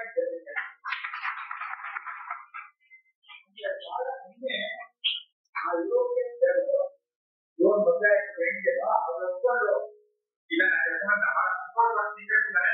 ಆ ಮಗುನ ಹಾಗೆ ಅಭಿನಂದನೆಗಳು. ನಿಜವಾಗ್ಲೂ ಸಂತೋಷ ಆಯ್ತು. ಈಗಿನ ಒಂದಷ್ಟು ಯುವ ಪೋಷಕರಿಗೆ ಫಾರಿನ್ ಹೆಸರುಗಳನ್ನ ಎರವಲು ಪಡೆಯುವಂತದ್ದು ಒಂದು ವಿಚಿತ್ರ ಇದು ನಡೀತಾ ಇದೆ. ನಮ್ಮ ತಾಯಿ ಮನೆ ಪಕ್ಕ ಒಂದು ಕುಟುಂಬ ಇತ್ತು. ಚಿಕ್ಕ ವಯಸ್ಸಿನ ಗಂಡ ಹೆಂಡತಿ, ಅವರಿಗೆ ಒಂದು ಪುಟ್ಟ ಮಗು ಹೆಸರು ಏನು ಅಂತ ಕೇಳಿದೆ. ಒಂದ್ 10-15 ಸಲ ನಾನು ಕೇಳಿದೆ. 15ನೇ ಸಲನೂ ನಂಗೆ ಆ ಮಗು ಹೆಸರು ಏನು ಅಂತ ಅರ್ಥ ಆಗಿರ್ಲಿಲ್ಲ. ಅವ್ರ ತಾಯಿ ಸಿಕ್ಕಿರ್ಲಿಲ್ಲ. ಒಂದ್ ವಾರ ಆದ್ಮೇಲೆ ತಾಯಿ ಸಿಕ್ಕಿದ್ರು. ನಿಮ್ ಮಗಳ ಹೆಸರು ಏನು ನಂಗೆ ಅರ್ಥ ಆಗ್ಲಿಲ್ಲ. ತಾಯಿ ಹೇಳಿದ್ಲು, ಅವಾಗ್ಲೂ ನಂಗೆ ಅರ್ಥ ಆಗ್ಲಿಲ್ಲ. ಇನ್ನೊಂದ್ಸಲ ಹೇಳಿ, ಸ್ಪೆಲ್ಲಿಂಗ್ ಹೇಳಿ ಅಂತ ಹೇಳಿದ್ರು. ಅವಾಗ ಅರ್ಥ ಆಯ್ತು, ಇದು ನಮ್ಮ ಹೆಸರಲ್ಲ. ಹೆಸರು ಏನು ಅಂತಂದ್ರೆ ಲುನಾಶಾ ಅಂತ ಹೇಳಿ. ನಗು ಬಂತು, ಏನಿದು ಹೆಸರು ಅಂತ ಹೇಳಿ. ಆಮೇಲೆ ಏನಿದ್ರು ಅರ್ಥ ಅಂತ ಕೇಳಿದೆ. ಯಾವ್ದೋ ದೇಶದ ಗಾಡೆಸ್ ಅಂತ ಹೇಳುದು, ಬ್ಯೂಟಿ ವಿತ್ ಬ್ರೇನ್ ಅಂತ. ನಂಗೆ ಒಂದ್ಸಲ ಮನಸ್ಸಿನಲ್ಲೇ ಯೋಚನೆ ಆಯ್ತು, ನಮ್ಮ ಭಾರತೀಯ ದೇವತೆಗಳಲ್ಲಿ ಬ್ಯೂಟಿ ಬ್ರೇನ್ ಇರ್ಲಿಲ್ವಾ ಅಂತ. ಅಷ್ಟೊಂದು ವರ್ಷ ಆಗೋಯ್ತಾ ಪಕ್ಕದ ದೇಶದಿಂದ ಎರವಲು ಪಡ್ಕೊಳ್ಳೋ ಅಷ್ಟು ಅಂತ ಹೇಳಿ. ಸೊ ಅಂತಹ ಒಂದು ಪರಿಸ್ಥಿತಿಯಲ್ಲಿ ಅಲ್ಲಿ ಇದ್ಕೊಂಡು ಅಲ್ಲಿಯ ಹೆಣ್ಣು ಮಗಳನ್ನ ಮದುವೆ ಆಗಿ ಅವರ ಮಗುಗೆ ಅಹಲ್ಯಾಬಾಯಿ ಹೆಸರು ಇಟ್ಟಿದ್ದಾರೆ ಅಂತಂದ್ರೆ ನಿಜವಾಗ್ಲೂ ಸಂತೋಷದ ವಿಷಯ ಅಂತಾನೆ ಹೇಳ್ಬೋದು. ಅಂತವ್ರ ಸಂಖ್ಯೆ ಜಾಸ್ತಿ ಆಗ್ಲಿ ಅಂತ ಹೇಳಿ ಪರಮಾತ್ಮನಲ್ಲಿ ಒಂದು ಬೇಡಿಕೆ. ಬೇರೆ ಪ್ರಶ್ನೆ?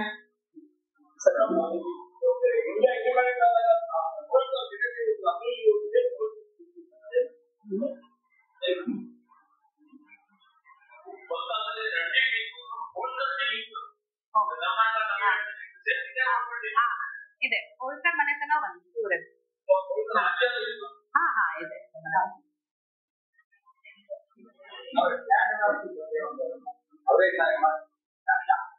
ಪೂರ್ತಿ ಬರ್ದಿದೆ.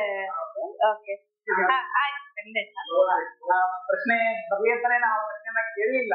ಆಕ್ಚುಲಿ ಅದು ನಮ್ಮ ಪ್ರಶ್ನೆಯಲ್ಲಿತ್ತು. ಅದನ್ನ ನಾನು ಸ್ವಲ್ಪ ವಿಸ್ತಾರವಾಗಿ ಹೇಳ್ತೀನಿ. ಒಂದು ಪ್ರಶ್ನೆಯನ್ನ, ದೇವಾಲಯಗಳನ್ನ ನಿರ್ಮಾಣ ನೆನಪಿಕೊಳ್ಳಿ. ಹಲವು ದೇವಾಲಯಗಳನ್ನ ನಿರ್ಮಾಣ ಮಾಡಿದ್ರು, ಅನೇಕ ದೇವಾಲಯಗಳನ್ನ ಪುನರುಜ್ಜೀವನಗೊಳಿಸಿದ್ರು. ಅದಾಗಲೇ ಇದ್ದ ದೇವಾಲಯ. ಸೊ ನಿರ್ಮಾಣ ಮಾಡಿದ ದೇವಾಲಯಗಳು ಇವತ್ತು ನಾವು ನೋಡ್ತಿರುವಂತಹ ಪ್ರಮುಖ ಮೋಕ್ಷ ಸ್ಥಾನಗಳು ಅಂತ ಏನ್ ಕರಿತೀವಿ, ಅವುಗಳಲ್ಲಿ ಕೆಲವು ದೇವಸ್ಥಾನಗಳಿದೆ. ಸೊ ಅದರಲ್ಲಿ ಜ್ಞಾನವಾಪಿಯೂ ಇದೆ. ಸೊ ಅದು ಪ್ರಶ್ನೆ, ಮುಂದುವರೆದ ಪ್ರಶ್ನೆ ಏನು ಅಂತ ಕೇಳಿದ್ರೆ, ಉತ್ತರವಾಗಿ ಅಲ್ಲಿರುವಂತಹ ದೇವಾಲಯ ಏನಿತ್ತು ಅದೇ ಸ್ಥಳದಲ್ಲಿ ಆ ದೇವಾಲಯವನ್ನ ಕಟ್ಟಿದ್ದಲ್ಲ. ಕಾಶಿಯ ದೇವಾಲಯ ಅದೇ ಸ್ಥಳದಲ್ಲಿ ಕಟ್ಟಿದ್ದಲ್ಲ, ಪಕ್ಕದಲ್ಲೇ ಕಾಶಿಯ ದೇವಾಲಯವನ್ನ ಅಹಲ್ಯಾಬಾಯಿ ಹೋಳ್ಕರ್ ನಿರ್ಮಿಸ್ತಾರೆ. ನನ್ನ ಪ್ರಶ್ನೆ ಇವತ್ತೊಂದು ಆಂಟಿ ಅಡ್ವೊಕೇಟ್ ಅಂತ ಹೇಳೋದ್ ರೀತಿ, ನೀವು ಅವತ್ತೇ ಅದೇ ಸ್ಥಳದಲ್ಲಿ ದೇವಾಲಯವನ್ನ ಕಟ್ಟಿಸಿದ್ದಿದ್ರೆ ಇವತ್ತಿಗೆ ಇಷ್ಟೆಲ್ಲ ಹೋರಾಟಗಳು ನಡೀತಾನೇ ಇಲ್ಲಲ್ಲ. ಅದಕ್ಕೆ ಉತ್ತರ ಏನನ್ನ ನಾವು ಹುಡುಕುವುದು? ಖಂಡಿತ ತುಂಬಾ ಒಳ್ಳೆ ಪ್ರಶ್ನೆ. ಮತ್ತೆ ಉತ್ತರನೂ ನಾವು ಅಷ್ಟೇ ಉತ್ತಮವಾದ ಉತ್ತರವನ್ನ ಕೊಡ್ಬೋದು. ಪ್ರಯತ್ನಗಳು ನಡೀಲಿಲ್ಲ ಅಂತ ಇಲ್ಲ, ಸಾಕಷ್ಟು ಪ್ರಯತ್ನಗಳು ನಡೀತು. ಯಾವಾಗಿಂದ ದೇವಸ್ಥಾನವನ್ನ ಧ್ವಂಸ ಮಾಡ್ಲಿಕ್ಕೆ ಅವರು ಸ್ಟಾರ್ಟ್ ಮಾಡಿದ್ರು, ಆ ಪ್ರತಿ ಬಾರಿನೂ ಹಿಂದೂ ಸಮಾಜ ಒಗ್ಗಟ್ಟಾಗಿ ನಿಂತು ಪ್ರತಿದಾಳಿಯನ್ನ ಮಾಡಿದೆ. ದುರಾದೃಷ್ಟವಶಾತ್ ಆ ಜಾಗದಲ್ಲಿ ಜ್ಞಾನವಾಪಿ ಮಸೀದಿ ಎದ್ದು ನಿಲ್ತು. ಆ ಸಂದರ್ಭಗಳಲ್ಲೂ ಕೂಡ ನಡೀತು ಹೋರಾಟ, ಸಾಕಷ್ಟು ನಡೀತು. ಹಿಮಾಲಯದಲ್ಲಿ ಇರ್ತಕ್ಕಂಥ ದಶನಾಮಿ ಸಾಧುಗಳು ಔರಂಗಜೇಬನನ್ನ ಹಿಮ್ಮೆಟ್ಟಿಸ್ತಾರೆ, ಸೋಲಿಸಿ ಕಳಿಸ್ತಾರೆ ಒಂದ್ಸಲ. ಎರಡನೇ ಸಲ ಸೋತ ಒಂದು ಅಪಮಾನ ಇರುತ್ತಲ್ಲ, ಸೇಡ್ಗಾಗಿ ಕಾಯ್ತಾನೆ, ಕಾದು ಮತ್ತೆ ಬರ್ತಾನೆ ದಾಳಿ ಮಾಡೋದಕ್ಕೆ. ಅವಾಗ ದೇವಸ್ಥಾನವನ್ನ ಸಂಪೂರ್ಣವಾಗಿ ನಾಶಗೊಳಿಸಿ ಅದ್ರ ಮೇಲೆ ಇವತ್ತಿನ ಅಲ್ಲಿ ಮಸೀದಿ ಏನಿದೆ, ಜ್ಞಾನವಾಪಿ ಮಸೀದಿ, ಅದು ಎದ್ ನಿಲ್ಲುತ್ತೆ.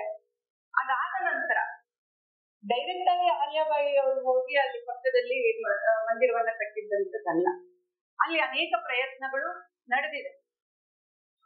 ಒಂದನೇ ಬಾಜಿರಾಯ ಪೇಶ್ವೆ, ನಾವೆಲ್ಲ ಹೆಸರು ಕೇಳಿದ್ವಿ, ಬಾಲಾಜಿ ಬಾಜಿರಾಯ ಪೇಶ್ವೆ ಇರ್ಬೋದು, ಒಂದನೇ ಬಾಜಿರಾಯ ಪೇಶ್ವೆ ಇರ್ಬೋದು.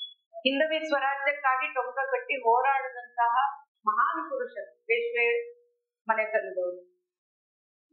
ಅದರಲ್ಲಿ ಒಂದನೇ ಬಾಜಿರಾಯ ಪ್ರಯತ್ನ ಮಾಡ್ತಾನೆ, ಆ ಜಾಗವನ್ನ ಖರೀದಿ ಮಾಡಿ ಅಲ್ಲಿ ನಮ್ಮ ಒಂದು ಕಾಶಿ ವಿಶ್ವನಾಥನ, ನಮ್ಮ ಆರಾಧ್ಯ ದೈವ ಏನಿದೆ ಅವನಿಗೆ ಮತ್ತೆ ಅಲ್ಲಿ ಸ್ಥಾನವನ್ನ ಕೊಡಿಸ್ಬೇಕು ಅಂತ ಹೇಳಿ ಬರ್ತಾನೆ, ಆಗೋದಿಲ್ಲ. ಅದ್ರ ನಂತರ ಮಲ್ಹಾರರಾವ್ ಹೋಳ್ಕರ್ ಬರ್ತಾರೆ, ಆ ಒಂದು ಇಡೀ ಜಾಗವನ್ನ ಕೊಂಡ್ಕೊಂಡು ಅಲ್ಲಿ ಮಸೀದಿಯನ್ನ ಕೆಡವಿ ದೇವಸ್ಥಾನವನ್ನ ನಿರ್ಮಾಣ ಮಾಡ್ಬೇಕು ಅಂತ ಹೇಳಿ ಬರ್ತಾನೆ.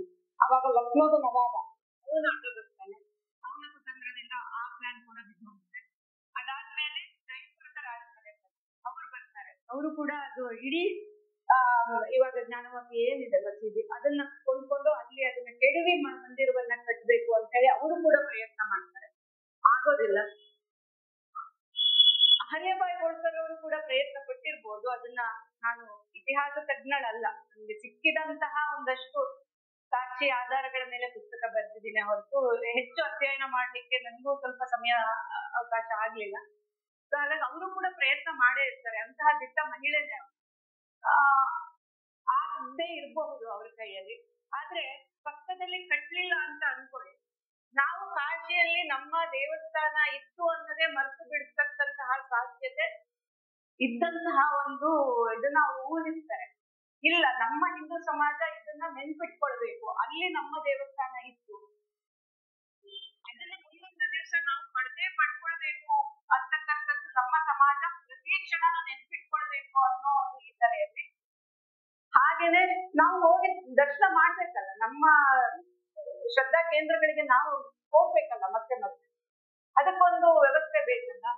ಆ ನಿಟ್ಟಿನಲ್ಲಿ ಪಕ್ಕದಲ್ಲೇ ಎಲ್ಲೋ ಬೇರೆ ಕಡೆ ಹೋಗಿ ಕಟ್ಲಿಲ್ಲ, ಬೇರೆ ಎಲ್ಲೋ ಜಾಗ ತಗೊಂಡ್ ಕಟ್ಬೋದಿತ್ತು, ಏನಿವಾಗ ಇಲ್ಲ, ನಮಗೆ ನೆನ್ಪಿರ್ಬೇಕು, ನಾವು ಪ್ರತಿ ಕ್ಷಣ ಅದನ್ನ ನೋಡ್ತಾ ಇರ್ಬೇಕು, ನೆನ್ಪಿರ್ಬೇಕು. ಆ ನಿಟ್ಟಿನಲ್ಲಿ ಪಕ್ಕದಲ್ಲಿ ದೇವಸ್ಥಾನವನ್ನ ನಿರ್ಮಾಣ ಮಾಡ್ತಾರೆ. ಇವತ್ತು ನಾವು ಹೋಗಿ ಏನು ಕಾಶಿ ವಿಶ್ವನಾಥನನ್ನ ದರ್ಶನ ಮಾಡ್ತಾ ಇದ್ದೀವಿ, ಅದು ತಾಯಿ ಅಹಲ್ಯಾಬಾಯಿಯ ಕೊಡುಗೆ. ನಾವು ಕಾಶಿಯಲ್ಲಿ ಗಂಗೆಯಲ್ಲಿ ಹೋಗಿ ಮಿಂದು ದರ್ಶನ ಮಾಡಕ್ ಮುಂಚೆ ಶಿವಾಜಿ ಮಹಾರಾಜನನ್ನು, ಪೇಶ್ವೆರು ಒಂದು ಕುಟುಂಬವನ್ನು, ಅಥವಾ ಯಾರ್ಯಾರು ನಮ್ಗೆ ಈ ಒಂದು ಅನುಕೂಲವನ್ನ ಮಾಡ್ಕೊಟ್ಟಿದಾರೋ ಅವರೆಲ್ಲರ ಹೆಸರಲ್ಲೂ, ಇನ್ಕ್ಲೂಡಿಂಗ್ ಅಹಲ್ಯಾಬಾಯಿ, ಅವರೆಲ್ಲರ ಹೆಸರಲ್ಲೂ ಒಂದು ಮುಳುಗು ಹಾಕಿ. ಅದು ಮಾಡ್ಲಿಲ್ಲ ಅಂತಂದ್ರೆ ನಾವ್ ಯಾವತ್ತೂ ಅವರ ಒಂದು ಕೃತಜ್ಞರಾಗ್ಬಿಡ್ತೀವಿ ಏನೋ ಅಂತ ಹೇಳಿ ಅವ್ರು ನೆನಪಿಸ್ಕೊಂಡು ಕಾಶಿನಲ್ಲಿ ನಿಮ್ಮಿಂದಾಗಿ ನಾನಿವತ್ತು ದರ್ಶನದ ಭಾಗ್ಯವನ್ನು ಪಡ್ಕೊಂಡಿದ್ದೀನಿ ಅಂತ ಹೇಳಿ ಮಾಡಿದ್ರೆ ಮಾತ್ರ ಅವ್ರಿಗೊಂದು ನ್ಯಾಯ ಸಲ್ಲಿಸೋದಕ್ಕಾಗ್ತದೆ. ಸೊ ಆ ಒಂದು ಯೋಚನೆ ಇಟ್ಕೊಂಡು ಅವರು ಪಕ್ಕದ ಜಾಗದಲ್ಲಿ ದೇವಸ್ಥಾನವನ್ನ ನಿರ್ಮಾಣ ಮಾಡ್ತಿದ್ದಾರೆ. ಅದರಿಂದಾಗಿ ನಾವು ಇವತ್ತು ಅಲ್ಲಿ ಹೋಗ್ತಾ ಇದ್ದೀವಿ, ಜೊತೆಗೆ ನೆನ್ಪಿಟ್ಕೊಂಡಿದೀವಿ ಇತಿಹಾಸ ಏನಿತ್ತು. ಸಪೋರ್ಟಿಂಗ್ ಆಗಿ ಹೇಳೋದಾದ್ರೆ, ನಾನು ಕಾಶಿಗೆ ಹೋಗ್ಲಿಲ್ಲ, ಆದ್ರೆ ಕಾಶಿಗೆ ಹೋದವ್ರು ನನಗೆ ಗೊತ್ತಿರತ್ತೆ, ಅಲ್ಲೊಂದು ನಂದಿ ಇದೆ. ಆ ನಂದಿ ಯಾವ ಕಡೆ ನೋಡ್ತಾ ಇದೆ ಅಂತ ಕೂಡಲೇ ನಮ್ಗೆ ಪ್ರಶ್ನೆ ಬರುತ್ತೆ, ನಂದಿ ಆ ಕಡೆ ಮುಖ ಇದೆ ಏನು ಅಂತ ಕೇಳಿದಾಗ ನಮ್ಮ ನೆನಪು ಆ ನಂದಿಯನ್ನ ಅಲ್ಲೇ ಇಟ್ಟು ಅಲ್ಲಿ ಕಟ್ಟದೆ ಹೋಗದಿದ್ರೆ ಇವತ್ತಿಗೆ ಅದು ಮೇಜರ್ ಎವಿಡೆನ್ಸ್ ಆಗಿ ಉಳಿತಾನೆ ಇರ್ಲಿಲ್ಲ. ಸೊ ಅವತ್ತು ಏನೇ ಕಾರ್ಯಗಳು ಮಾಡಿದ್ರು ಕೂಡ ಆಗೋದೆಲ್ಲ ಒಳ್ಳೆ ಘಟನೆ ಅಂತ ಹೇಳ್ತೀವಲ್ಲ, ಸೊ ಒಳ್ಳೆಯ ದಿನಗಳು ಅಷ್ಟೇ ದಿನಗಳು ಮುಂದೆ ಇನ್ನೂ ಬರುತ್ತೆ. ಬೇರೆ ಯಾವ್ದಾದ್ರು ಪ್ರಶ್ನೆಗಳು ಇದೆಯಾ? ಕೊನೆಯದಾಗಿ ನಾನೇ ಪ್ರಶ್ನೆಯನ್ನ ಕೇಳಿ ಕಾರ್ಯಕ್ರಮವನ್ನ ಮುಗಿಸ್ತೇನೆ. ಅಹಲ್ಯಾಬಾಯಿ ಹೋಳ್ಕರ್ ಅವರ ಜೀವನ ಹೋದಾಗೆ ಹಲವು ಮಜಲುಗಳಲ್ಲಿ ನಮಗೆ ಮಾದರಿಯನ್ನ, ಪ್ರೇರಣೆಯನ್ನ, ಮುಂದೆ ಕೆಲಸ ಮಾಡ್ಬೇಕು ಅನ್ನುವಂತ ಹುಮ್ಮಸ್ಸನ್ನ ಕೊಡುತ್ತೆ. ಈಗಾಗಲೇ ಯುವಕರ ಮೇಲೆ ಸ್ವಲ್ಪ ಆರೋಪಗಳು ಬರ್ತಾ ಇದೆ, ಸೊ ಅದನ್ನ ಇಟ್ಟುಕೊಂಡೆ ಪ್ರಶ್ನೆ ಕೇಳೋದಾದ್ರೆ ಇವತ್ತಿನ ಯುವಜನತೆಗೆ, ಇವತ್ತಿನ ಯುವತಿಯರಿಗೆ ವಿಶೇಷಲಿ ಅಹಲ್ಯಾಬಾಯಿ ಹೋಳ್ಕರ್ ಅವರ ಜೀವನ ಯಾವ ರೀತಿ ಪ್ರೇರಣೆಯಾಗಿ ನಾವು ತಗೊಳ್ಬೇಕು? ಸಾಕಷ್ಟು ಆಯಾಮಗಳಲ್ಲಿ ಆಕೆ ಪ್ರೇರಣೆಯನ್ನು ಕೊಡ್ತಾರೆ. ಅದನ್ನ ಗುರುತಿಸುವಂತಹ ಒಂದು ಮಟ್ಟಕ್ಕೆ ನಾವೇ ಇರ್ಬೇಕು ಅಷ್ಟೇನೆ. ಅದು ಕೇವಲ ಯುವ ಸಮಾಜ ಅಂತಲ್ಲ, ಪ್ರತಿಯೊಬ್ಬ ಭಾರತೀಯರಿಗೂ ಆಕೆ ಪ್ರೇರಣೆ ಕೊಡ್ತಾರೆ. ಅದನ್ನು ಗುರುತಿಸುವಂತಹ ಕೆಲಸವನ್ನ ಅದು ಪುರುಷ ಸಮಾಜ ಇರ್ಬೋದು ಅಥವಾ ಸ್ತ್ರೀ ಸಮಾಜ ಇರ್ಬೋದು, ಇಬ್ರು ಮಾಡ್ಬೇಕಾಗಿದೆ. ಮಹಿಳೆಯರಿಗೆ ಅಂತ ಪ್ರಶ್ನೆ ಬಂದಾಗ ಸಾಕಷ್ಟು ರೀತಿಯಲ್ಲಿ ನಾವು ಅವಳನ್ನ ನೋಡ್ತಾ ಹೋಗ್ಬೋದು. ಒಂದು ಏನು ಅಂತಂದ್ರೆ, ಆಕೆ ಸಾಕಷ್ಟು ಏನು ರೀತಿಯಲ್ಲಿ ಅವಳೇನು ಕಾಲೇಜಿಗೆ ಹೋಗ್ಲಿಲ್ಲ ಈಗಿನ ಕಾಲದ ತರ, ಅಥವಾ ಸ್ಕೂಲಿಗೂ ಹೋಗ್ಲಿಲ್ಲ. ಸ್ಕೂಲ್ ಅಂತಂದ್ರೆ ಈ ರೀತಿಯ ಶಿಕ್ಷಣವನ್ನ ಆಕೆ ಪಡ್ಕೊಳ್ಳಿಲ್ಲ. ಆದ್ರೆ ಸ್ವಲ್ಪ ಯೋಚನೆ ಮಾಡಿ, ಅತ್ಯಂತ ಹೆಚ್ಚು ಕನ್ಸ್ಟ್ರಕ್ಷನ್ ವರ್ಕ್ ಆಗಿರೋದು ಅವಳ ಕಾಲದಲ್ಲೇ. ಅದೇ ತರ ಅತ್ಯಂತ ವಿಶೇಷವಾದಂತಹ ಉದ್ಯಮಗಳನ್ನ ಸ್ಥಾಪನೆ ಮಾಡಿಕೊಟ್ಟಿದ್ದು ಅಹಲ್ಯಾಬಾಯಿ. ಅದು ಮಹೇಶ್ವರಿ ಸೀರೆ ಇರ್ಬೋದು, ಅಥವಾ ಅಲ್ಲಿಯ ಒಂದು ಚಿನ್ನ ಬೆಳ್ಳಿ ಆಭರಣಗಳ ಉತ್ಪಾದನೆಯ ಉದ್ಯಮ ಇರಬಹುದು, ಕೆತ್ತನೆಯ ವಿಷಯ ಇರಬಹುದು, ವ್ಯವಸಾಯದ ವಿಷಯ ಇರಬಹುದು. ಸಾಕಷ್ಟು ರೀತಿಯಲ್ಲಿ ತನ್ನ ಪ್ರಜೆಗಳನ್ನ ಆತ್ಮನಿರ್ಭರರನ್ನಾಗಿ ಮಾಡಿದಂತವಳು ಅಹಲ್ಯಾಬಾಯಿ. ಕಾಲೇಜು ಮೆಟ್ಟಿಲೇ ಏರದೆ ಇರ್ತಕ್ಕಂತಹ ಒಬ್ಳು ತೋಪುಗಳನ್ನ ಹೇಗೆ ತಯಾರಿಸ್ಬೇಕು, ಅದ್ರ ಸೈಜ್ ಎಷ್ಟಿರ್ಬೇಕು, ಆ ಗುಂಡು ಮದ್ದು ಏನಿರುತ್ತೆ, ಯಾವ ಕತ್ತಿ ಎಷ್ಟು ಉದ್ದ ಇರ್ಬೇಕು, ಎಷ್ಟು ಅಗಲ ಇರ್ಬೇಕು, ಇದನ್ನೆಲ್ಲ ಆಕೆ ತಿಳ್ಕೊಂಡಿದ್ಲು ಅಂತಂದ್ರೆ ಎಷ್ಟು ಮೆಕ್ಯಾನಿಸಮ್ ಅವಳಿಗೆ ಕರಗತ ಆಗಿತ್ತು. ಆಮೇಲೆ ಎಲ್ಲೋ ಒಂದ್ ಕಡೆ ದೂರದಲ್ಲಿ ಕೂತಿರ್ತಾಳೆ, ಮಾಡವದಲ್ಲಿ ಕೂತಿರ್ತಾಳೆ, ರಾಜಸ್ಥಾನದಲ್ಲೆಲ್ಲೋ ಯುದ್ಧ ಆಗ್ತಾ ಇರುತ್ತೆ, ದೆಹಲಿಯಲ್ಲೆಲ್ಲೋ ಯುದ್ಧ ಆಗ್ತಾ ಇರುತ್ತೆ, ಮಾವ ಪತ್ರ ಬರೆದು ಕಳಿಸ್ತೀವಿ, ಇಲ್ಲಿಗೆ ಇಷ್ಟು ಸೈನ್ಯ ಬೇಕು, ಇಷ್ಟು ಆಯುಧಗಳು ಬೇಕು, ಇಷ್ಟು ದವಸ ಧಾನ್ಯಗಳು ಬೇಕು, ಎಲ್ಲದನ್ನು ರವಾನಿಸ್ತಿದ್ಲಲ್ಲ ಅವಳು. ಅಂದ್ರೆ ಅವಳಲ್ಲಿ ಎಷ್ಟು ಕ್ಷಮತೆ ಇತ್ತು. ಹಾಗಾಗಿ ಭಾರತೀಯ ಹೆಣ್ಣು ಮಕ್ಕಳಲ್ಲಿ ಆಗದೇ ಇಲ್ಲ ಅಂತ ಹೇಳೋದು ಯಾವುದೂ ಇಲ್ಲ, ಎಲ್ಲವೂ ಸಾಧ್ಯ. ನಾವ್ ಎಲ್ಲವನ್ನೂ ಮಾಡ್ತೀವಿ, ಮನಸ್ಸು ಮಾಡ್ಬೇಕಷ್ಟೇ. ಅಹಲ್ಯಾಬಾಯಿ ಹೋಳ್ಕರ್ ಅವ್ರು ಮಾಡಿದ್ದು ಅದನ್ನ. ಆಕೆ ಮನಸ್ಸು ಮಾಡಿದ್ಲು, ನಾನು ನನ್ನ ಪ್ರಜೆಗಳಿಗೋಸ್ಕರ ಬದುಕಬೇಕು ಅಂತ ಹೇಳಿ ಮನಸ್ಸು ಮಾಡಿದ್ಲು, ಒಂದು ಸಂಕಲ್ಪ ತೊಟ್ಟಳು, ಅದಕ್ಕೆ ಶಿವನ ಅನುಗ್ರಹ ಆಯ್ತು, ಮಾಡಿದ್ಲು. ನಾವು ಮಾಡ್ಬೇಕಾಗಿರೋದು ಅಷ್ಟೇ ಅಂತ ಹೇಳಿ. ಆಮೇಲೆ ಇನ್ನೊಂದು ವಿಷಯವನ್ನ ನಾನು, ಸಾಕಷ್ಟು ತರುಣಿಯರು ಇಲ್ಲಿ ಕೂತಿದ್ದೀರಾ, ಒಂದು ವಿಷಯ ಏನ್ ಹೇಳ್ತೀನಿ ಅಂತಂದ್ರೆ, ಎಲ್ಲ ವಿಷಯಗಳನ್ನು ಆಕೆ ಕರಗತ ಮಾಡ್ಕೊಂಡಾಗ ಅದು ನಮ್ಮ ಸಾಹಿತ್ಯಗಳು ಇರ್ಬೋದು, ಧರ್ಮ ಗ್ರಂಥಗಳು ಇರ್ಬೋದು, ಅಥವಾ ಶಸ್ತ್ರಗಳ ವಿದ್ಯೆ ಇರ್ಬೋದು, ಯುದ್ಧ ಕಲೆ ಇರ್ಬೋದು, ರಾಜನೀತಿ ಇರ್ಬೋದು, ಎಲ್ಲವನ್ನೂ ಕಲಿತು.